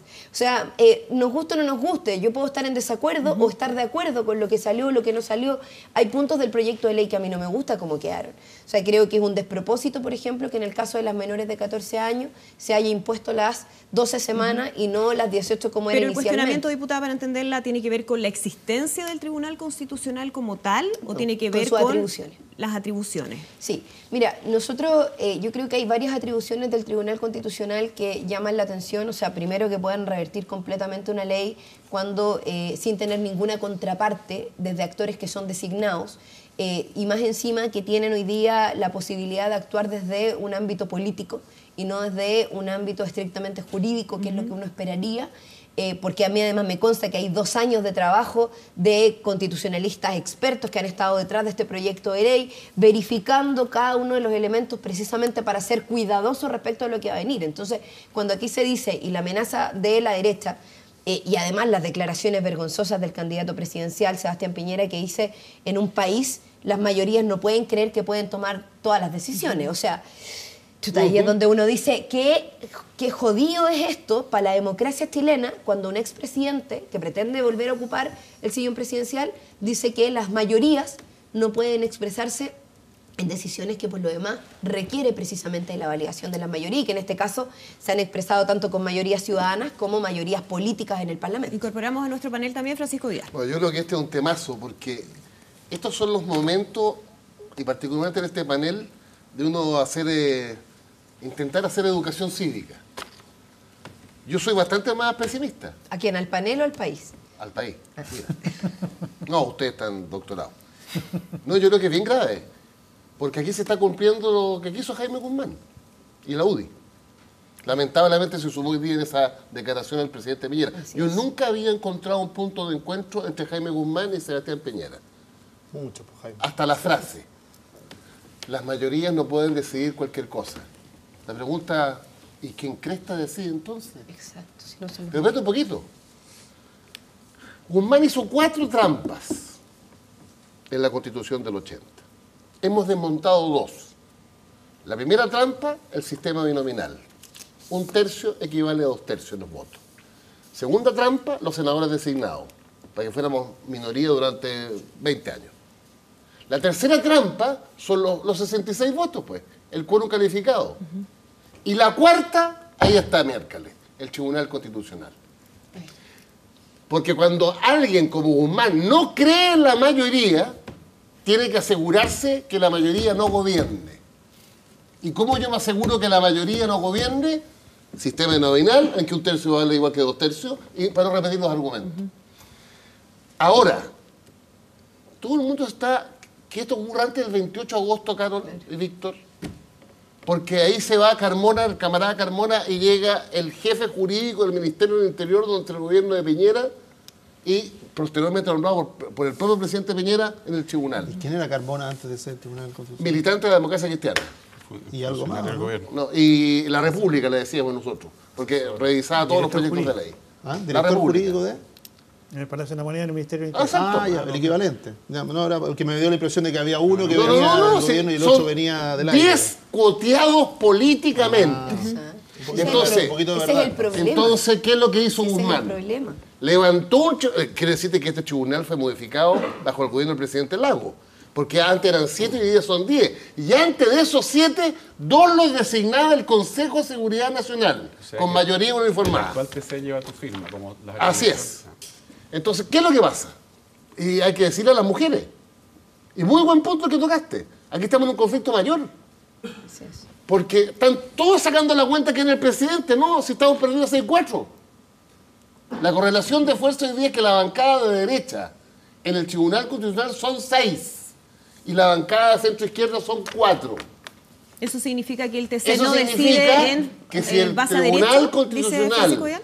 como votó contra la ley de inclusión, la bancada de derecha del Tribunal Constitucional votó en contra del fin al lucro, de la selección y del copago. fue 5-5. ¿Por qué fue importante Carmona ahí? Porque el presidente dirime. La duda que tiene la derecha es qué va a pasar con una de las ministras, la María Luisa Abraham. María Luisa Abraham, militante de Renovación Nacional, jefe de asesores del presidente Piñera en el segundo piso, designada por él en el Tribunal Constitucional, pero es liberal.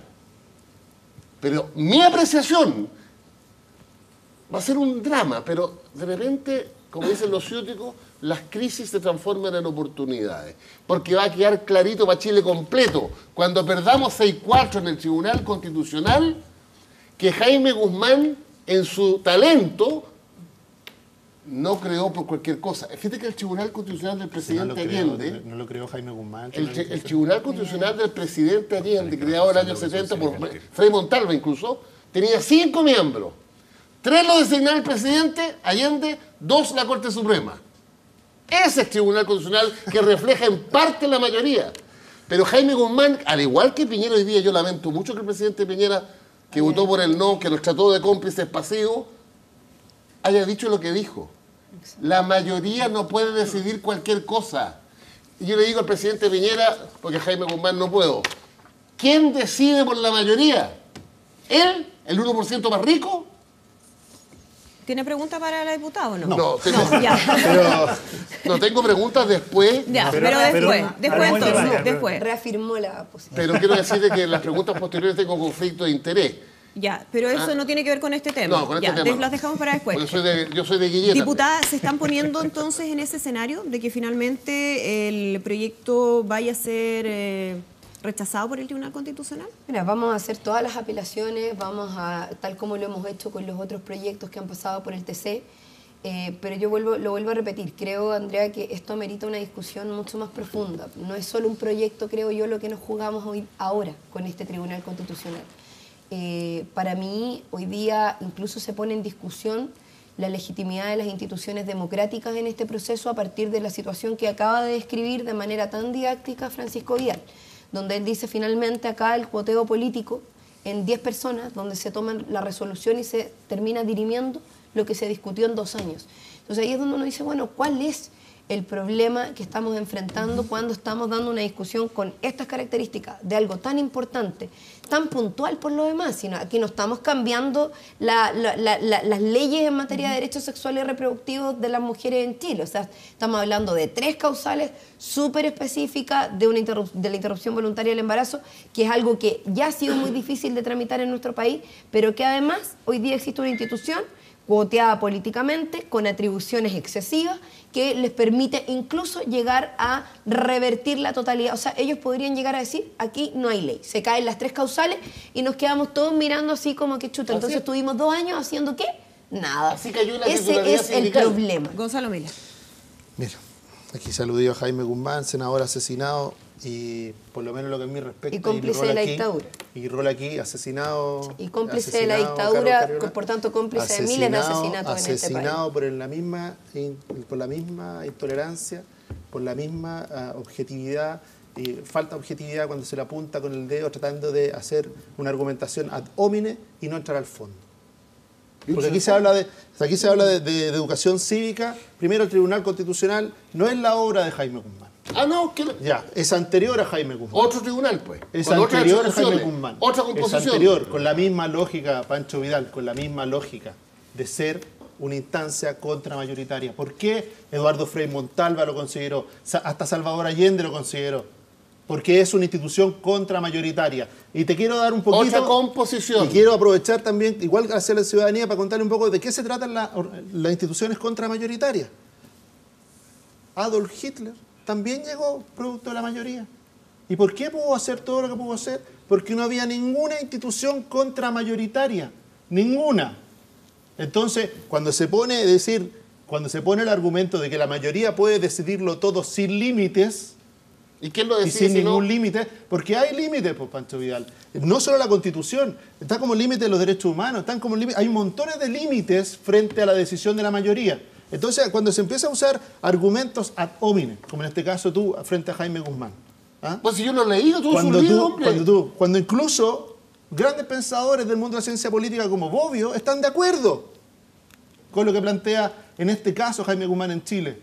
con que existe la necesidad de instituciones contramayoritarias. Y no todo puede quedar a la libertad absoluta de decir, aquí hay una mayoría eventual, porque las mayorías van y vienen, y eso ustedes lo deben hacer, porque usted estuvo en la oposición y ahora está camino de estar de nuevo en la oposición. Las mayorías van y vienen, no todo puede estar al arbitrio de las mayorías puntuales. Otra cosa que les molesta tanto, Jaime Guzmán, los quórum. Hay ciertas normas, muy pocas, que son de vital importancia. De vital importancia. ¿Y qué es lo que exige la Constitución chilena? Que sean abordadas por mayorías. ¿Y qué exigía la Constitución de 1925? No circunstanciales. ¿Y qué exigía la del 25? Mayoría simple. Y la Constitución del 25, y se cumplió 7 veces. Te recuerdo a qué condujo al país. Ustedes hicieron explotar. ¿A qué condujo al país? Entonces dice, hay una Constitución y hay ahí de alguna manera una arquitectura institucional que lo que busca resguardar es que no sean mayorías circunstanciales. No. Si mira lo que estamos hablando aquí, que faltaron un par de votos. Aquí la vocera de Guillé... 66. No, 66, 40. La vocera de Guillé lo que está diciendo, ¿no es cierto? La vocera del candidato Guillé lo que está diciendo es que da una lectura, en mi opinión, generosa respecto de aquello. Porque ¿usted cree que se sostuvieron esos pareos en función de qué? ¿De que esas personas estaban de acuerdo con el proyecto? ¿Me lo está preguntando? Sí. A ver, yo creo que lamentablemente... ¿Querían votarlo a favor y no pudieron? Lamentablemente lo que hubo fue personas que se comprometieron con aprobar un proyecto de ley.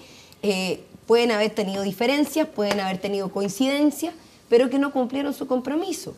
Y ese es el problema. Ese es el problema, que aquí hay personas que efectivamente, por lo menos dentro de los tres, si uno de ellos hubiese decidido a cumplir el compromiso con el cual además hicieron campaña, y que ahí es donde hay un problema. Yo creo que ustedes tienen un punto en eso. O sea, y es lamentable para nosotros, porque son personas de nuestro sector que dentro de los cuales uno de ellos, dentro de los tres al menos que podrían haber jugado un rol, o sea, el otro día se mostraban, por ejemplo, dentro de las imágenes, fotos de los mismos personajes a los que estamos haciendo alusión, haciendo campaña, con la presidenta, con su programa, donde estaba planteado esto, y por lo tanto el no expresar una opinión y más encima ocultar, porque yo preferiría que se abstengan, que rechacen o que aprueben.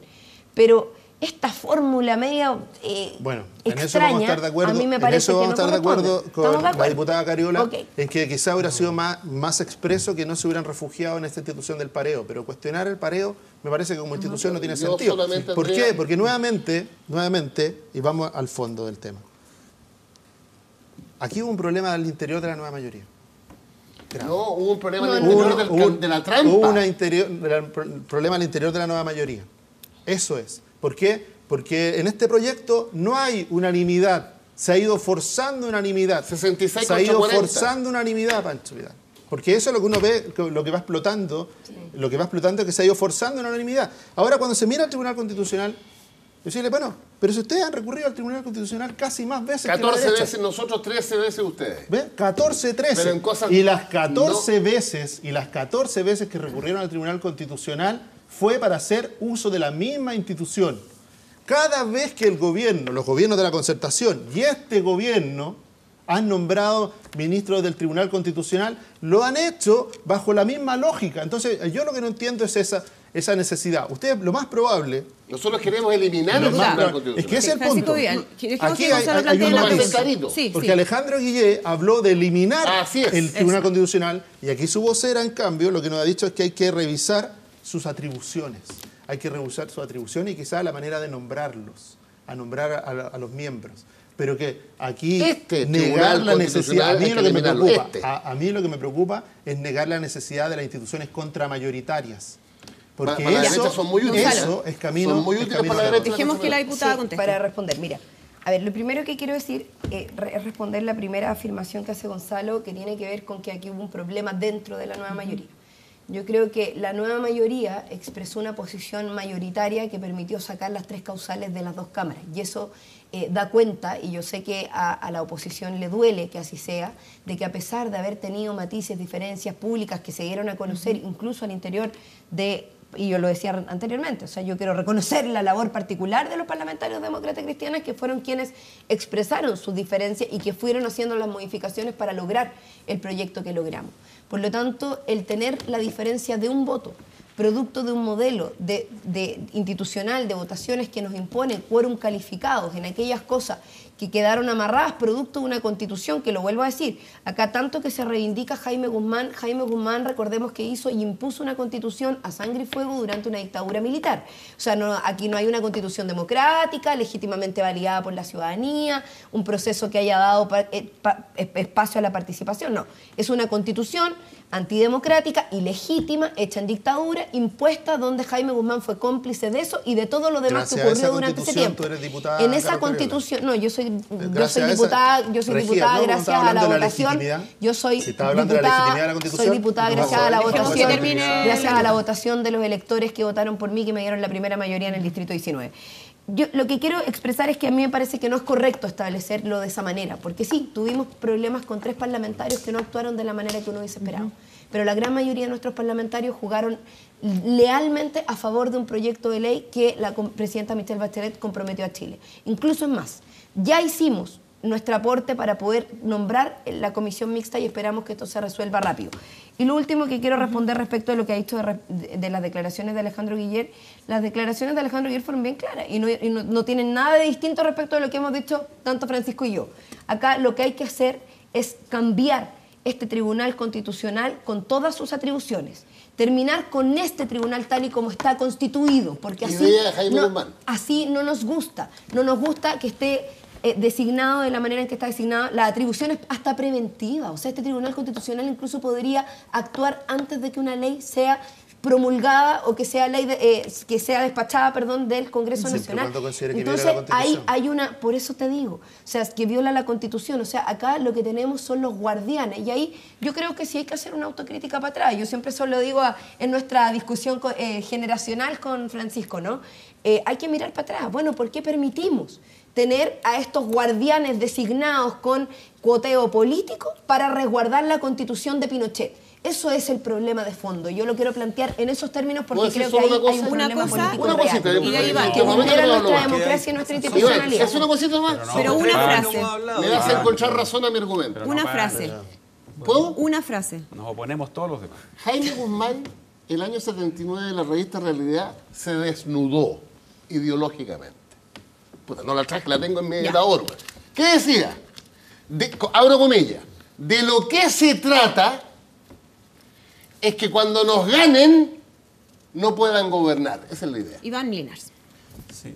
Yo creo que hay una cosa que ha pasado que a mí me sorprende, que por un traspié legislativo de tiempos legislativos se está estableciendo una discusión que yo creo que es reflejo de los problemas que tiene Nueva Mayoría, una serie de situaciones de ese tipo, es reflejo del problema en la tramitación de este proyecto de ley, pero yo en eso coincido totalmente, que el proyecto de ley está aprobado.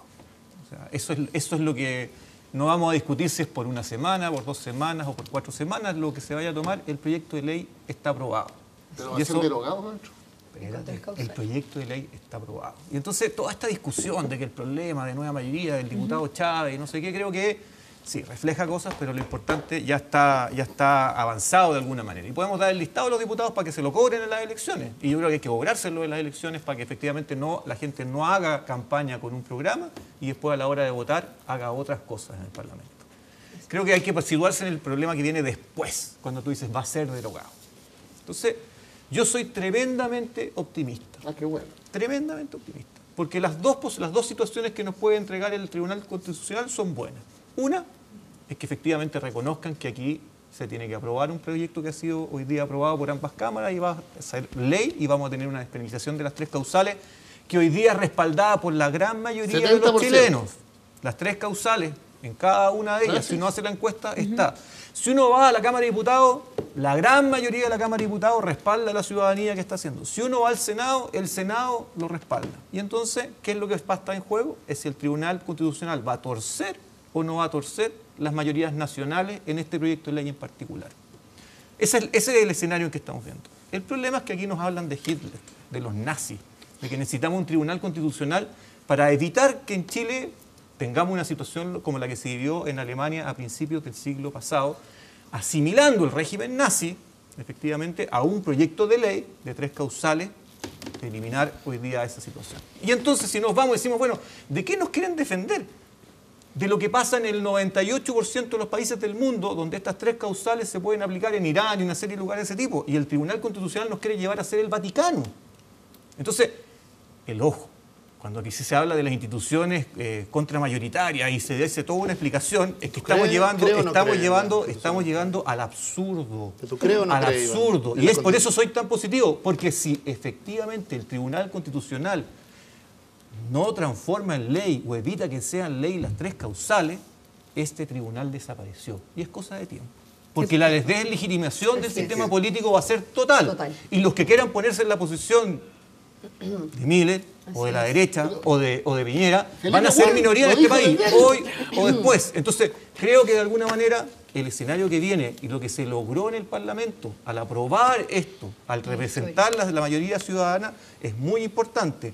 Y el Tribunal Constitucional tiene la posibilidad de efectivamente decir, ok, esto va adelante, o tiene la posibilidad de ponerse ellos mismos la lápida y este tribunal va a desaparecer en poco tiempo. ¿Comparte esa mirada, diputada? Sí, mira, yo creo que Iván da en un punto que es bien importante y que es un poco lo que iba yo en lo de fondo respecto de más allá del proyecto.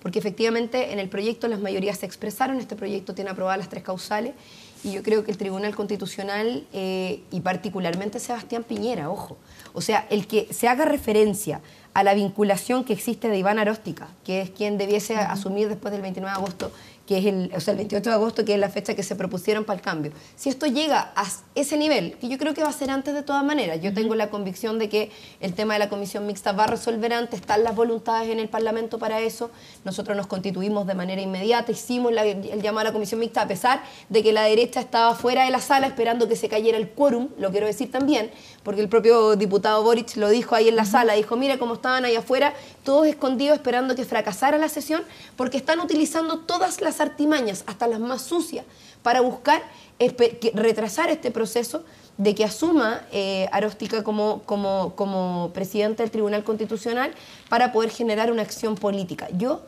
espero que efectivamente en esto se sea responsable. Si este Tribunal Constitucional tiene conciencia de que están llamados a cumplir un rol, por más que a mí no me guste, que no lo comparte, que creo que hay que hacer cambios, todo lo demás, ellos acotan su trabajo a lo que les corresponde, yo creo que, comparto lo que dice Iván, debiésemos estar mucho más tranquilos respecto de lo que va a ocurrir y yo espero que se actúe con responsabilidad porque aquí todos tenemos una responsabilidad con cuidar la democracia que harto que nos costó recuperarla. Mario Desbordes. Un saludo al presidente Piñera, rasgando vestiduras por parte de Pancho. No, en la palabra. Hablando de que el presidente señaló que la mayoría no puede hacer cualquier cosa. Es evidente, a Iván le incomoda el ejemplo alemán, es a partir de ahí donde se produce la mayoría de las discusiones si es pertinente o no un tribunal constitucional. Iván es porque efectivamente la mayoría, el Bundestag, el Parlamento alemán en ese minuto aprobó unas barbaridades impresionantes. Pero déjame avanzar. Es absurdo el ejemplo. Pero yo te voy a dar otro pero déjame hablar. Porque si el tribunal vota de esta manera, se va a tirar la lápida encima. Señor Milner, déjeme terminar, por favor. Yo le quiero contar al señor Milner que este no es un tema de la Alemania nazi. La lógica de un tribunal constitucional efectivamente es que existe una carta magna que debe establecer determinado marco. Y vamos adelante si cambiamos esa constitución o no, pero existe un ente que debe fiscalizar esto para que no pase lo que pasa hoy día. Y no sé si usted está de acuerdo, estimado Iván, en Venezuela. En donde la OEA ha señalado que no hay nadie capaz de fiscalizar los atropellos a la propia constitución que ellos diseñaron por parte del gobierno de Maduro. Hoy día no hay nadie. Absurdo nuevamente, por ejemplo, Venezuela con el proyecto de 3 causales. Déjame terminar, Milner, por favor. Es que ¿sabes lo que pasa? ¿Te gusta solamente interrumpir a ti? No, yo no te interrumpido nunca. No, que un tema de honestidad, tú tienes que estar cuestionando el Tribunal Constitucional. Estamos discutiendo dos cosas paralelamente. Uno, yo feliz discuto contigo el tema del aborto. Se está discutiendo la frase de Piñera, se está discutiendo respecto al Tribunal Constitucional. Incluso Francisco Vidal señaló que va a hacer pedagogía. Bueno, hagamos pedagogía, pues Pancho. Seamos respetuosos de la inteligencia de las personas que nos están escuchando y no hagamos caricatura. La mayoría de los chilenos, el 70% está de acuerdo con el aborto. Efectivamente, eso te dicen las encuestas hoy día. Vuelvo a aludir a un presidente, y me va a tener que cobrar un almuercito por lo menos, el presidente Lago, fue capaz de salir adelante con terminar con la pena de muerte en este país, pese a que el 70% de los chilenos está a favor de la pena de muerte. Lo dice, entre otros, ¿dónde se eliminó la pena de muerte? Lo dice entonces Ernesto en el Parlamento. Entonces, vamos al punto. ¿Existe o no existe necesidad de que alguien, un ente más allá del Parlamento, que vele porque las mayorías, en los próximos 50 años, y esto no es para hoy día, el Tribunal Constitucional no está pensado en el Congreso que hay hoy día, que legítimamente tiene una mayoría de izquierda? Y de paso el aviso a la gente que nos critique, ¿qué es lo que pasó? Bueno, vaya a votar si tiene algún problema con que la mayoría del Congreso hoy día sea centro-izquierda. Pues. Mucha gente que cacarea en mi sector y hace gárgaras porque la derecha no hace nada, bueno, se quedó en la casa y no fue a votar. Entonces, ¿es legítimo que haya una mayoría izquierda? Sí, es legítimo. ¿Puede aprobar un proyecto? Lo puede aprobar. Y me parece correcto que haya un ente que vea si es que ese proyecto está en el marco constitucional que hoy día nos rige. Eso es lo lógico. Discutamos la conformación, Carol, me parece bien. Veamos de dónde llega una persona a instalarse en el Tribunal Constitucional. Pero yo no dudaría de las personas que están hoy día a priori apuntándonos con el dedo como si fueran personas que van a actuar por intereses mezquinos, personales, familiares. Legítimo. Entonces, ¿por qué te doy otro ejemplo? Completamente legítimo. Oye, un tipo al que yo aprecio mucho, que me toca con él en radio, etcétera, Jorge Correa Sutil, ministro del Tribunal Constitucional, un tipo brillante, y vota en contra de un proyecto importante para ustedes en un gobierno anterior de la presidenta Bachelet. La píldora al día después. Y lo salieron a crucificar, el tema de Transantiago. Y le salen a crucificar. Por favor, sí. Hay gente... Entonces, Mario, terminamos. hay un Yo dato. solo una pregunta para la diputada. Dejemos plantear la pregunta. Va a haber ¿Yo le una puedo nueva, hacer una va a haber pregunta? una nueva elección. Con un sistema distinto. Ya no está el cuco al binominal. ¿No? Ya rompimos esa trampa. Y por lo tanto, claro, y Renovación te propuso una fórmula, un cambio de sistema electoral que firmó el PS, firmó el PPD, la DC, etcétera. Nosotros no tenemos problema con el cambio de sistema. Me parece que este sí está infla, distrito donde la izquierda tiene más votos, con misma cantidad de votos, electores donde el otro lado tiene menos escaños a elegir. Eso es una cosa bien extraña, pero terminar con el Tribunal Constitucional. Defensor de audiencia. El gobierno, dice en el programa de Alejandro Guillé, debe promover estrategias educacionales para el cambio cultural. Eso es. La Asamblea Ciudadana por el Bienestar, que debe opinar en todos los proyectos donde esté involucrado el bienestar. Esas son las cosas que, de no precisarse, llevan a discutir si es necesario tener un marco constitucional que evite que estas cosas que suenan muy bonitas se puedan transformar en lo que estamos viendo hoy día en Venezuela. ¿Qué es lo que dice dejemos a la Alejandro diputada que Guillé? conteste. Este programa va a ser cortito, chiquitito nomás. Para que lo lea Walker. No nos metamos en Honduras para que nadie diga que no lo leyó. Entonces, ¿qué va a pasar con el programa de gobierno? ¿Cómo lo van a construir? ¿Qué significan todas estas instancias que la verdad que yo las conozco solo en algunas constituciones? No me parece que sea normal en las instituciones institucionales democráticas un defensor de audiencia. Ojo que el Tribunal Constitucional hay en Alemania, Francia... Diputada. Sí, pero otra cosa. Oye, suelo pasar un dato que lo tengo acá, me lo estaban entrando, que Lili Pérez, que fue una de la oposición, de las senadoras que dio la posibilidad de sacar las 3 causales, a pesar incluso de trampas internas nuestras, dice en este momento, en otro lado, digamos, que si el Tribunal Constitucional vota contra la interrupción voluntaria del embarazo 3 causales, esto es fatal, lo dice así.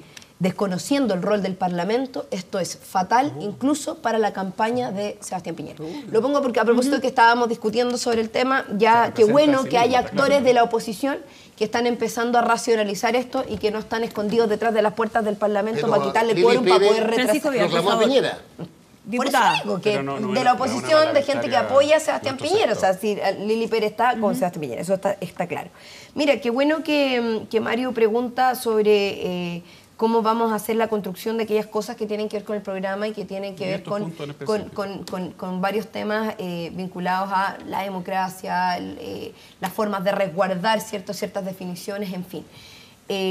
Y aprovecho de comentarlo, digamos. O sea, ayer nuestro candidato planteó que ya tenemos las firmas para la inscripción. Este fue un proceso complejo para nosotros, importante, complejo digo, porque varios criticaron la decisión que tomó el candidato de salir a validarse por la vía de la firma. Estamos felices, ha sido un proceso exitoso. Tenemos una validación de una candidatura presidencial a lo largo del país con firmas que surgieron de los independientes en condiciones muy distintas a las de los partidos, a propósito de que no se nos puede comparar en cuanto a números, porque nosotros teníamos que tener al notario presente, con carné presente para poder hacer una firma. Y ahora ya ha terminado esta etapa donde vamos a inscribir a nuestro candidato presidencial, las bases programáticas para la discusión, donde probablemente gran parte de estos temas no están del todo resueltos, porque las bases programáticas son la estructura. Esto se construyó con la síntesis de los partidos que nos presentaron sus propuestas en un acto también muy simbólico en el Caupolicán, con la propuesta de los técnicos, los expertos, en fin, que han desarrollado sus ideas. Y hoy día viene una etapa que es la que a nosotros más nos importa, que es precisamente la etapa donde se expresan las mayorías. Porque a nosotros sí nos importa que se expresen las mayorías. Nuestra candidatura precisamente busca instalar desde un programa de gobierno, lo que además es inédito en el desarrollo de que las mayorías tengan una expresión real desde el punto de vista de la discusión. Nosotros vamos a hacer un proceso participativo que parte ahora en agosto, donde vamos a discutir de Arica a Punta Arenas con todos los actores cada uno de los ¿Y elementos. eso qué implica, diputada, en relación a la pregunta de Mario? Estos temas específicos, defensor de audiencia, término del Tribunal Constitucional, estrategia comunicacional para el cambio que cultural. tiene que ver ¿eso lo va a definir con la el rol gente? del Estado. No, a ver, lo vuelvo a decir, hay equipos técnicos que hoy día están trabajando, que están discutiendo y son profesionales, expertos, que están discutiendo precisamente y que tiene que ver esto con el rol del Estado. Nosotros aspiramos, y lo quiero volver a repetir, aspiramos dentro de nuestro proceso de gobierno, y es uno de los puntos fundamentales, primero tener una nueva Constitución. Y tener una nueva Constitución también significa repensar el rol del Estado y, por tanto, cada una de sus instituciones, entre ellas todas las que tú estás mencionando. Yo creo que esto va a ser parte de una discusión donde la vamos a cerrar posterior a la discusión ciudadana, donde terminemos de recoger todos los elementos desde la base que ya tenemos. Nosotros tenemos una base. De hecho, si tú revisas hoy día y comparas las propuestas programáticas de todos los actores, incluyendo las de la centroizquierda, las bases programáticas para la discusión que le hemos presentado al país son sumamente profundas y contundentes. Y ahora lo que nosotros queremos hacer es recoger la opinión ciudadana, transformar eso en política pública, ver cuáles son las posibilidades, la viabilidad, cómo financiarlo, cómo llevarlo a cabo para poder hacer compromisos sensatos, pero uno de los elementos para nosotros tiene que ver con la democratización de este país por la vía de cambiar la Constitución, eso lo hemos dicho y lo vamos a sostener. La presidenta Bachelet ya nos entregó herramientas para eso, está la modificación del artículo 15, está la modificación, ¿cierto?, o a través del proceso participativo ya de bases de discusión al respecto, y donde parte de la discusión, yo no sé si Mario participó, pero parte de la discusión del proceso constituyente precisamente tenía que ver con el rol del Estado y sus instituciones. Y en eso el Tribunal Constitucional fue un tema en la discusión.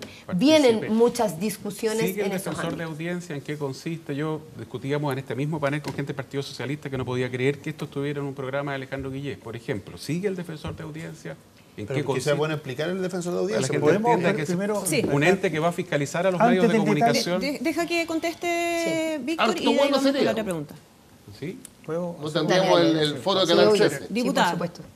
Respecto a esa podría- pregunta, pero deja que conteste específicamente respecto a esa pregunta del defensor de audiencia. Mira, que yo lo vuelvo a decir, a ver, hay varios temas que podríamos poner sobre la mesa, el defensor de audiencia y otros temas que se discutieron y que se han puesto sobre la discusión pública, Ya que están en la vienen base en la programática. propuesta de las bases programáticas.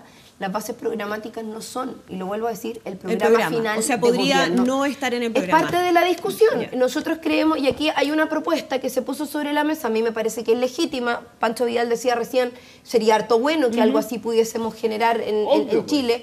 Hay que democratizar los medios de comunicación, por supuesto. Hay que democratizar una serie de cosas. O sea, hoy día yo creo que hay algo que todos vivimos cotidianamente, lo vive, de hecho es más, hubo parlamentarios de tu sector, Mario, que en algún minuto presentaron un proyecto de ley para controlar las redes sociales, lo que causó incluso más. La propia diputada Hoffman fue una de las personas que planteó una discusión al respecto. Hubo otras discusiones que se... ¿Por qué? Porque efectivamente hay un tema con los medios de comunicación, hay un tema con cómo estos se transmiten, hay un tema que tiene que ver con cuánto de la discusión pública finalmente genera situaciones que no son necesariamente apegadas a la realidad y yo creo que esa propuesta en particular apunta un poco en esa dirección, es parte del estudio que tenemos que hacer, viene una discusión ciudadana y bueno, tendremos que evaluar en el final del programa de gobierno. No está todavía No definido. está completamente cerrado. Ok, Víctor Maldonado. Antes que los programas, antes que las ideas, lo que está en juego en esta elección presidencial es el liderazgo, los estilos de liderazgo y la capacidad de concitar apoyo, constituir mayoría, establecer coaliciones, dar gobernabilidad, fijar rumbo. Yo creo que lo importante para los candidatos es que los que lo apoyan, lo sigan. En los momentos decisivos, en las votaciones importantes, que no se arranquen. Es el primer gran test que tienen los liderazgos. ¿Cómo lo cumple Carolina Goich ese test? Yo, por ejemplo, creo que en la democracia cristiana nosotros tenemos una líder que fija posición y el partido la sigue.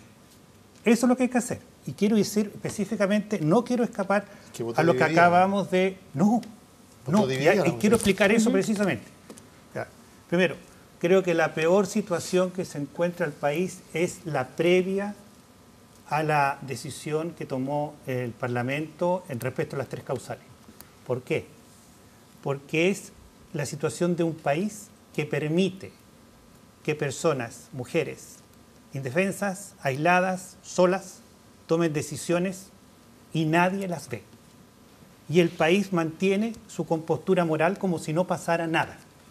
Pero los niños que aparecen botados, los fetos que aparecen botados en los basureros o los que son abandonados en los baños públicos, de eso no los protege nadie, no los protege nadie ahora. No es que una ley vaya a producir eso, es que eso es lo que sucede todos los días. Y las que se pueden defender, ya se están defendiendo. Lo que estamos viendo es lo siguiente. Un país se propuso mirar a la cara lo peor que le puede pasar, los atentados contra la vida, y resulta que después de una profunda meditación, 2 años y medio un país tiene que conseguir una cosa: normas legitimadas por el país que todos cumplimos. Porque no podemos dejar que la gente esté abandonada en nuestro país y esté completamente sola y tomando decisiones que las toma ahora y nadie lo protege. Entonces, ¿qué es lo que hizo la democracia cristiana? Y aquí viene el punto. Nosotros no decretamos libertad de acción, porque decretar libertad de acción es que cada cual haga lo que quiera. Nosotros decretamos libertad de conciencia. Y eso significa lo siguiente, que hicimos un discernimiento conjunto, lo trabajamos a fondo. Yo respeto mucho a las personas que han dudado hasta el último momento cómo votar, porque se lo tomaron en serio. Y no me parece que los que tenían toda la verdad desde un principio estén aportando nada al debate. ¿Para qué van a buscar la verdad si ya la tienen en su capilla? Aquí lo que les costó decidir son los que están formando Chile, los que aportaron al debate. Y yo creo que nosotros hicimos lo siguiente. Sabemos que bajo los mismos principios, contando con la misma información, 2 personas igualmente humanistas cristianas pueden llegar a 2 conclusiones completamente diferentes. Y cuando alguien dice sí y otro dice no, yo no le puedo impedir que vote así. Fue lo que nosotros hicimos, pero respondimos como comunidad. Y ahora estamos a punto de que esto sea ley. Que el país se merezca una ley porque miró de frente la realidad. Y eso no lo puede definir nadie en contra. Víctor, sí perdón.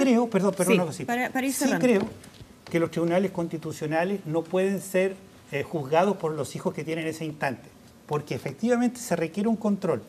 Claro, alguna vez un parlamento chileno, por mayoría, votó la ilegalidad del Partido Comunista, votó a favor de la ley maldita. Y esa ley era una mala ley.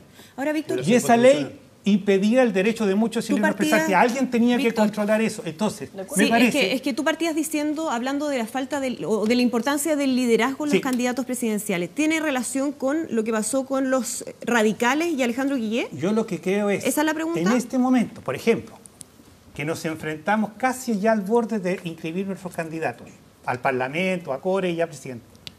Los gestos de unidad, las señales de acercamiento, las posibilidades de confluir en programas, escucharnos, empezar a tender puentes, es indispensable, porque no va a haber tiempo entre primera vuelta y segunda vuelta para llegar a acuerdos. Los acuerdos se empiezan a construir y a formar desde ahora. Guillier ha dado señales en esa dirección. Yo espero que todos lo sigan, porque eso es lo que hace un líder. Diputada, perdón, Víctor, es que en ese sentido uno de los cuestionamientos que se hizo fue justamente el liderazgo de Alejandro Guillé. Él dijo que se sobreentendía que los diputados Pérez y Mesa iban a apoyar el proyecto, sin embargo eso no ocurrió. ¿No faltó ahí más presencia aparte del candidato? A ver, los diputados sí apoyaron el proyecto. Si nosotros revisamos las votaciones Estoy anteriores... en la votación es que ahora, ¿no? Porque hay que ser bien preciso, porque en el fondo ellos sí apoyaron el proyecto y la gran mayoría, por no decir prácticamente todos los parlamentarios de la nueva mayoría y sobre todo de los incluyendo nueva mayoría, incluyendo a la Democracia Cristiana y los 6 partidos que apoyamos la candidatura de Alejandro Guillé, votamos favorablemente. Sí, me refiero a esta votación que era importante. Sí, hay dos parlamentarios, en este caso del Partido Radical, uno no estaba, el otro estaba. Efectivamente, uno de ellos era absolutamente importante en esta votación, producto de su abstención implícita, por decirlo de alguna manera. Pero no puede decirse que por no haber alineado particularmente la acción de una persona que se parió de manera... no sé, yo creo que será él quien tendrá que dar las explicaciones de por qué lo hizo. Yo no voy a hablar por él. Creo que José Pérez tendrá que decir cuáles son las razones que lo motivaron a tomar esa definición. no se puede decir que hay una falta de liderazgo cuando todo el resto de los parlamentarios votamos favorablemente en un llamado además que Alejandro hizo anteriormente. Él dijo, y lo dijo en la Cámara de Diputados, o sea, en el Senado, perdón, durante la discusión. Dijo, este es un proyecto muy importante y las mujeres no pueden seguir esperando. Y yo un llamado a la unidad de acción en este proceso, incluso es más. Y yo creo que ahí sí se marcaron dos liderazgos importantes de nuestros candidatos, de nuestros precandidatos dentro de la coalición. Digo en esto, tanto Carolina Goich como Alejandro Guillet. Carolina Goich, a pesar de la diferencia que se generó al interior de la democracia cristiana con la indicación de Saldívar, ella logró alinear a la mayoría de los parlamentarios demócratas cristianos, tanto en el Senado como posteriormente en la Cámara de Diputados, desde su liderazgo. Por lo tanto, yo no pondría en ningún momento en duda el liderazgo tanto de Carolina Goich en ese ámbito como de Alejandro Guillet en el caso de la Cámara de Diputados, producto de un parlamentario que será él quien tendrá que dar las explicaciones. La gran mayoría respondimos con lealtad, con convicción y con claridad de lo que estábamos haciendo y ahora hay que revertirlo. Lo que queda claro es que el foco principal tiene que estar puesto en el Tribunal Constitucional, que es el principal peligro hoy día y vamos a estar todos con los ojos puestos ahí en esta nueva etapa. Francisco Vidal, muy breve. Que yo quiero hacer una... Dijo que no voy a hablar más. ¿Puedo No, hablar o no? Por favor, Se pareó, muy breve. se pareó. Siempre es un gusto. Palabra del cierre. Yo decía al principio que con la Carolina tengo conflicto de interés, pero yo estoy trabajando por Guillet candidato en la campaña. Sin embargo, creo que es una oportunidad, a raíz de tu pregunta, que yo le pido a mi candidato, Alejandro Guillet, que sea más fuerte en el liderazgo. Voy a poner un ejemplo. Es imprescindible llegar a un acuerdo parlamentario con la democracia cristiana. Pensando en la segunda vuelta y pensando sobre todo en la gobernabilidad.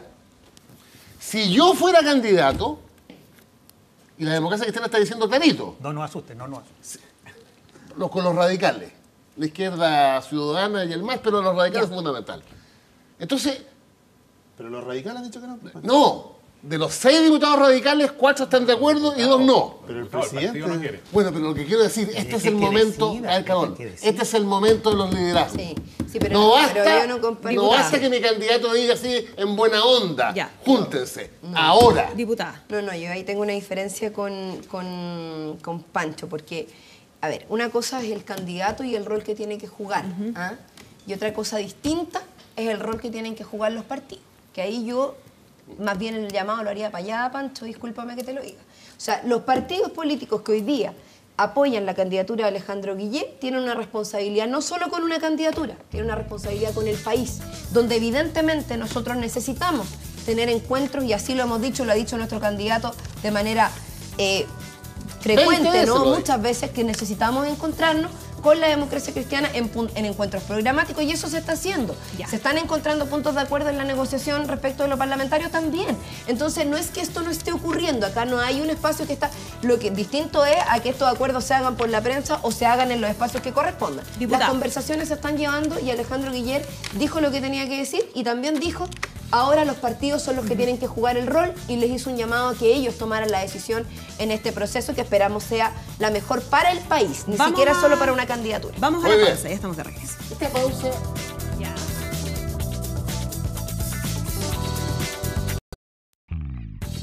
Bien, comenzamos ya a despedir Estado Nacional. Diputada Cariola, muchísimas gracias por acompañarnos. Muchas gracias, Andrea. Muy buen Solamente, programa este, ¿eh? solo decir que quiero aprovechar esta instancia para agradecerle a todos los voluntarios y a todos los independientes que firmaron por Alejandro Guillet. Bien. Estamos a puertas allá a la inscripción de nuestra ¿Fecha? candidatura. Estamos revisando Ya. todas las firmas, así que vamos a estar mañana haciendo un balance y comunicando también algunas determinaciones en cuanto a eso. Así que Gracias, gracias diputada. a todos y a todas. Gracias a nuestros panelistas Programa y a pluralista, ustedes en diferencia sus de casas, por otros. supuesto. Nos reencontramos el próximo Suman domingo a las las 10 de la mayorías, no mañana. las minorías. Que estén muy bien. Buenos días.